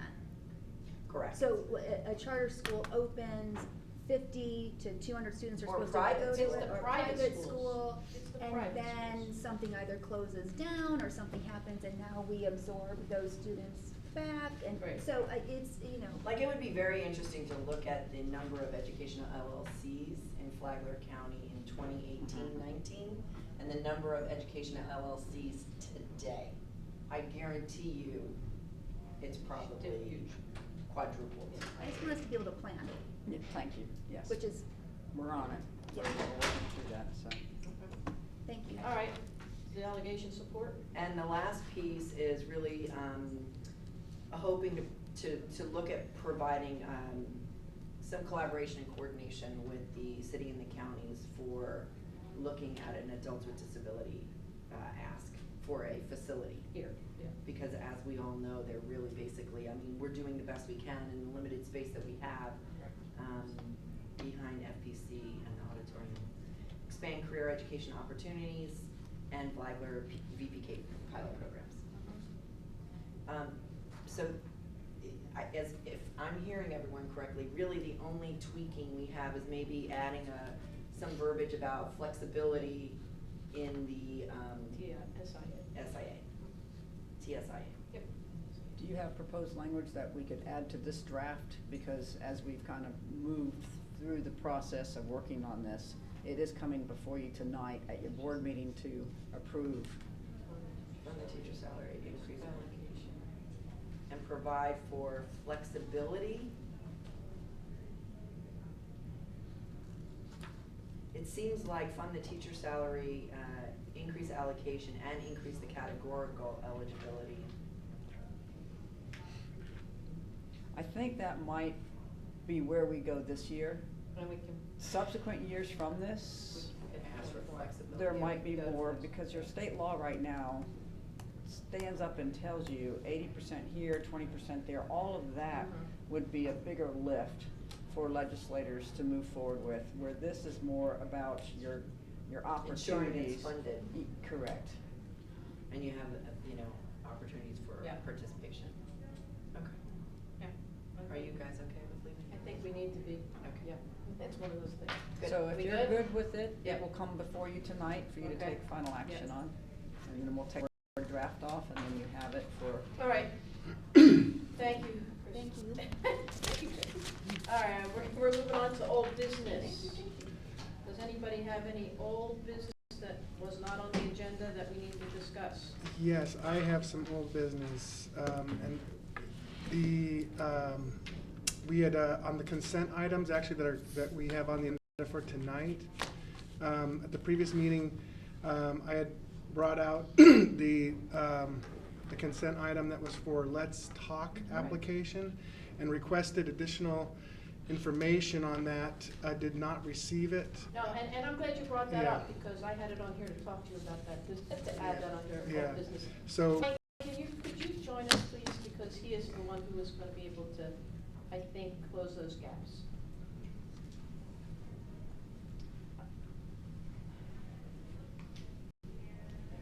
You were not here during the last meeting, and we could not, and Mr. Ferry had some great questions about how much is it used, is it worth the money, why do we use it, and I think maybe you can explain those responses. Well, to some extent, I did follow along, and I was watching. I apologize. I had a conversation with one of my folks that she had a conversation with you. I assumed that was got you some information that you were looking for. So, I guess what would your concern now at this point be? Based on the scope of what I see this technology is offering, is it's basically like a virtual switchboard on our website. That somebody comes to the website, they click Let's Talk, and then there's these little boxes that say here, this department. They put in their information, and then it gets routed to the appropriate person to respond to that. Create sort of a ticket system, from what I understand. Okay, for resolution of these things. So if you could kind of think, Let's Talk kind of serves as almost a CRM, like a customer service management type software for specifically they're geared towards schools. So the piece that you see on the website is one of the options to get information about being able to connect. So when you put in there, so like the traditional way would be, hey, contact us, puts in an email, it goes to some individual that kind of sorts through and figures out where they go. Let's Talk kind of learns based off of the input and output. So like on the back end, it's not just we're responding to it like an email, but when you respond within Let's Talk, it continues to build a database essentially of what questions in, responses out. One of the other pieces, what's the 23-24 calendar? Now, I know as soon as that's approved, we're going to have it on our website, but that's one of the things we always get feedback on is I can't find it. And then you go, well, it's on the very front page, it's on the top right-hand corner. This gives an opportunity to kind of give that immediate link, so to speak, to where that is.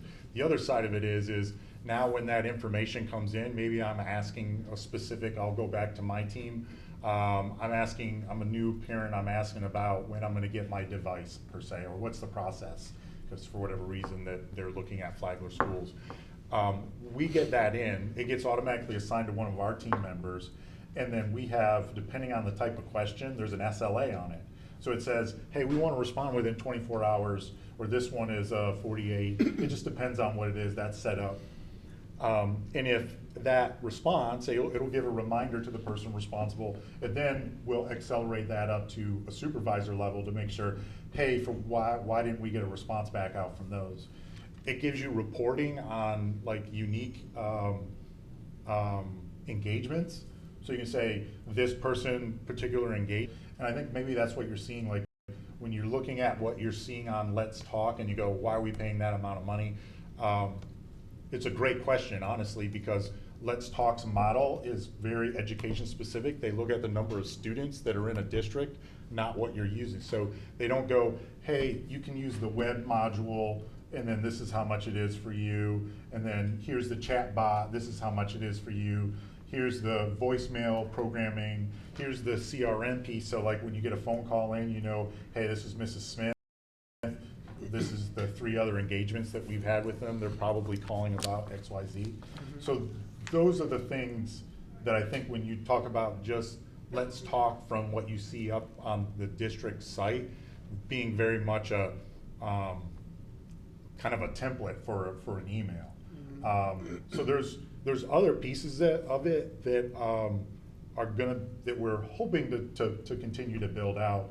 But the next phase of it that my team is working on is integrating it with our phone system. So that you get caller ID, so that when you can self-document, so you know that, hey, we're working through a particular thing with a parent, or what that concern is, or could be just about anything. Now, would that be another module that we'd have to purchase to be able to not? No, that's what I'm saying. So they're an all or nothing. You know, they do bundle pricing. That's how they do it. It's based off the number of students that are in our district. I don't recall exactly what that number is off the top of my head, but it's based off the number of students that we have enrolled in our K-12 world, and then that's where they go. So it's, you know, like some companies that you work with, they're like, oh, we have this module and here's how much it is, and if you bundle these 3 products together, you can get an additional discount. So this was $2 if you buy it by itself. If you bundle it with may have some robust features, and you know, I know how these enterprise softwares are. They're priced differently than consumer. $5,000 away from a starting teacher's pay. 3 or 4 people that this software can do more efficiently, right? For no, example, and you're spot on. You're not yeah. wrong, and I don't disagree with you Yeah. at all. I think the piece of it is when we started working through this was a product that the consortia group worked through, did presentations with, and there's a couple other districts within our consortia group that are using this. But again, there's a lot more to it that we haven't gotten to that point of utilizing. So you're right. When you're looking at where we're at and how that is, the value of it is a little lopsided from the standpoint of where we've got these other pieces that are not implemented. Well, what about the utilization? That was, I think, what we were looking for. That's the report that we were asking for at the last meeting, was to see how many interactions we have with the community. I mean, how much traffic is coming through this here, right? I mean, if it obviously there is always. I'm all for leveraging technology to improve our efficiencies and provide a better product and communication to our parents and stakeholders out there. But again, it has to be justified, and you know, based on what I'm hearing so far in the functionality of the software, it just seems like a lot we're paying for what we're using, and so that's what I would need to see is how much traffic are we getting? How is the community using this to get to us, and how are we using it to justify this? So I think that one thing what you did do, which you hadn't experienced, is when we had the rezoning. That's when Let's Talk, I think, was really active, because there was a lot of people who couldn't come to the general meetings, and they had that format, how it integrates with the rest of our Skyward information, which a lot of other outside groups wouldn't be able to do, how it all picks up together. So I think that was one benefit. You might not be getting it now, but as we go into our building phase at Matanzas, we might get a lot of questions, because that's going to mean a lot of shifts when we finalize that, because people are going to be moving the district around a little more. And I guess it's circumstances that create the need and the use. You know, you get more use out of it and you're looking at different ways of expanding, which I think you should continue to develop, because we're gonna need them sooner than later. But You know, I'm trying to think back, so when we started utilizing, when we talked through this about from a pilot perspective, those were some of the things that we were in the middle of. Also the half cent. There were multiple districts that we had engaged with, and I could go back and look, that utilized Let's Talk in that capacity and spoke very highly of that response. So we need to go back and get some of that additional information for you. Gotcha. Okay. Well, very good. Thank you so much for clarifying that. You good? Yeah, Quick but I do want to question. talk about it some can I more, have a but yeah. quick question on that before you move on? Yeah. Is Let's Talk, I see it's in a prominent spot at the top of the webpage. Is it on the Facebook page? Is it a link on the Facebook page? No. No, okay, so it's just so. No, but, so if you're on a Facebook page and if it's one of the items, because typically they get linked to a news item or an event, and if they are, that link then takes you, it would be on there because it's embedded in the site. So it's not just on the front page. I'll just go in there and play, I think it's fun. Sorry, thank Scott. you. I have to be honest, I think I would recommend you pull the item and not have it on the agenda tonight. That's what I was gonna Because recommend. I will say that the information that was asked for was specifically about usage. How is this tool actually being utilized, and in what way to warrant $40,000+ to be spent on it? There are so many other tools out there, and I'm concerned when I look at the website. You know, it used to be very clear that you could report bullying. And initially, I always thought that the Let's Talk app was about reporting some of those things. But I don't even know where that went. If parents are gonna report bullying. Like, I'm thinking as a parent, the things I'm gonna be using or needing or wanting to look at, but I don't see that. We used to have a box. See something, say something. So then there was, it's kind of all folded into underneath Fortify Florida. I don't So even see that. It's on the front page. Pete, can you go to the front page? And then just scroll down just a little bit. Safety. Oh, go up, Pete. No. So if I'm a parent, you've already lost me. Yeah. And Fortify Florida, I don't even know what that is. I just moved here from New Jersey. But you know what I'm Yeah. saying? I mean, Yeah.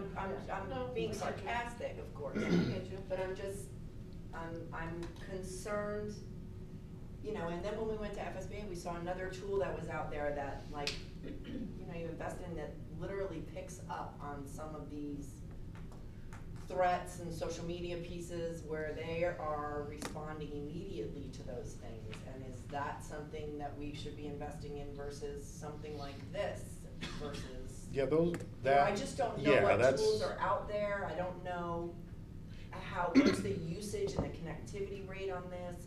How many people are using it, or how many, you know, do we have staff connecting with as follow-up, you know, or is it more of an AI chatbot kind of thing, Ryan? Well, that's right? one of the pieces of it, but that has not been implemented. Their recommendation really was around utilizing it from the form. You're building information in that database. When you have enough of that information, that's when it makes sense to turn on that AI chatbot, because it's got, basically, the way it sits, it has all of the website information, right? But if there's other info that's then question respond, it becomes part of that, and then it can build a response. But there's even cheaper AI bots, if that's what you wanna, if that's the purpose of this program, is Q&A and how can we help you, and people are asking a question and then they're getting an answer. An AI bot can do that, Mhm. right, without spending $40,000 on it. There's, and for, I know that there's systems out there that can, you know, channel things to the right person and have a ticket system where to make sure it's resolved, and if it's not, they're more user based rather than say, you know, size of the district per se, you know, because not everybody needs to engage in this here, right? There's only so many operators. I'm just saying it could. It just seems like there must be something that can accomplish what we're trying to do here for less is what I'm looking at, or what's the need? Because I'm saying if it's about routing, I mean, could a person at you know, that we have on staff do this here, or even if we hired a person at $15 an hour, I'm just throwing that out there, to do this work, it's still less than this robot that we're paying. You know what I mean? So that's where I have my struggle is with this program, and maybe it's the greatest thing ever. Maybe it's bigger than what our needs are right now. But it's like I really, in my eyes, I don't want to be paying for things that we're not using, and to have them available to us at some time in the future. We might use them, you know, and that's part of the benefit maybe of an a la carte thing. Sometimes it's good when it's bundled, but you know, if you're not using all the bundle, then sometimes not, you know. So I mean, I would request that we remove this item from the consent and Ms. Conklin, what, you have something? Well, I just want to make sure that I'm clear. I'm not saying I'm against utilizing this tool. What I'm saying is I don't know enough to say it's worth the money to use as a tool, right? Because I don't know what the connectivity rate is. I don't know what the usage rate is, and might find out it's the cheapest bargain in the land, right? Don't know. That's why I would recommend to table it, not Is this a entirely kill contract it, that but needs to be signed within a time frame, or are we? We're in our renewal First, window. What's the window? I'd have to go back. Extension? I'd have to go That's the only thing back I and would check. be, yeah, that's what I would be wondering, what the window extension is, and that comes under, where do we have it? I guess I'm just Under- saying if it were to come tonight, I wouldn't feel comfortable supporting it. I know, but I'm trying to say, where we would be under what, vendor pay, is it vendor payments? Purchase orders over 10. Purchase orders over 10, got it. So I would say formally that happens tonight. This is still a workshop setting, but tonight, Madam Chair, you could Yeah, no, I'm writing it down so I know what it is. procedurally make that happen. In the We can do meantime, district team will continue to get, I'm hearing we need more analytics and reports to support the cost. I got it, we'll of talk this. about it tonight and Okay. make a decision. Any other old business? Any new business? Hearing none, we're going to go then to public comment. We only have one public comment. That's okay. Mr. Feldbauer. It's one that matters. Ooh. Okay, welcome. Thank you, Madam Chairman. Yep. Board. You. Thank you. I'm coming here, I came here obviously today because I heard that on the agenda was the discussion on the Narcan, and came again to, if there was any questions that we might be able to help answer. If not, just to get an update on what's going on. I want to thank you all for what you're doing, and it, you know, for me, who's anxious to get it going, it seems slow, but I understand the bureaucratic part of it has got to, and to know that you are working at it at the way you're doing, I'm very happy. Thank you. I did want to speak to a couple of items on it that came up in your discussion today. The training portion, okay? There should be no charge for training. DCF trained our people and certified several of our people that we are certified to train, so if you need that, we can provide that for you. The idea of coming up with the video training portion, which there are already video training portions available through the manufacturer, should be not a problem and should be no cost. I even believe, though I don't know 100% sure, that Narcan, the people that are making it under that label, would be happy to come and do whatever they need to do to help the system. No charge, because obviously it's to their benefit. Sure, down the road especially. Yeah, I mean, it's, you know, they're, again, so I would not be concerned about cost again in the training aspect. One way or the other, I mean, our team trained the county health department and certified them. So if they decide they want to charge you, we're gonna go talk to them about, we didn't charge them. So on that, I do understand the concern about liabilities, and I think the way it was presented properly, okay? Within the school system, it's a little bit different than us out in the public. As you stated, out in the public, if you see somebody down and you provide Narcan for them, you're covered under the Good Samaritan's Act. But based on that statute that Calvin was talking about, because you're within this, whether it's the school system or a corporation might have their own rules and stuff, you have to go by those rules. But training should be very easy. We can train large portions. It can be a video training. It could be, what I might suggest, if the board is interested in it, that we provide training for your board so you can see what the training would be involved. If you want to do that, we could arrange to have that done for you. So so I understand the liabilities. My off-the-record comment is, what would be the liability if we don't have it when it's needed, when the opportunity has been given to you? I will leave you with one comment. You talked to Epic on their mental health problem. Epic has won the county contract for substance abuse treatment for the Flagler County Drug Court Program, and they do a very good job. Thank you. Thank you. Is there any other public comment? Anybody?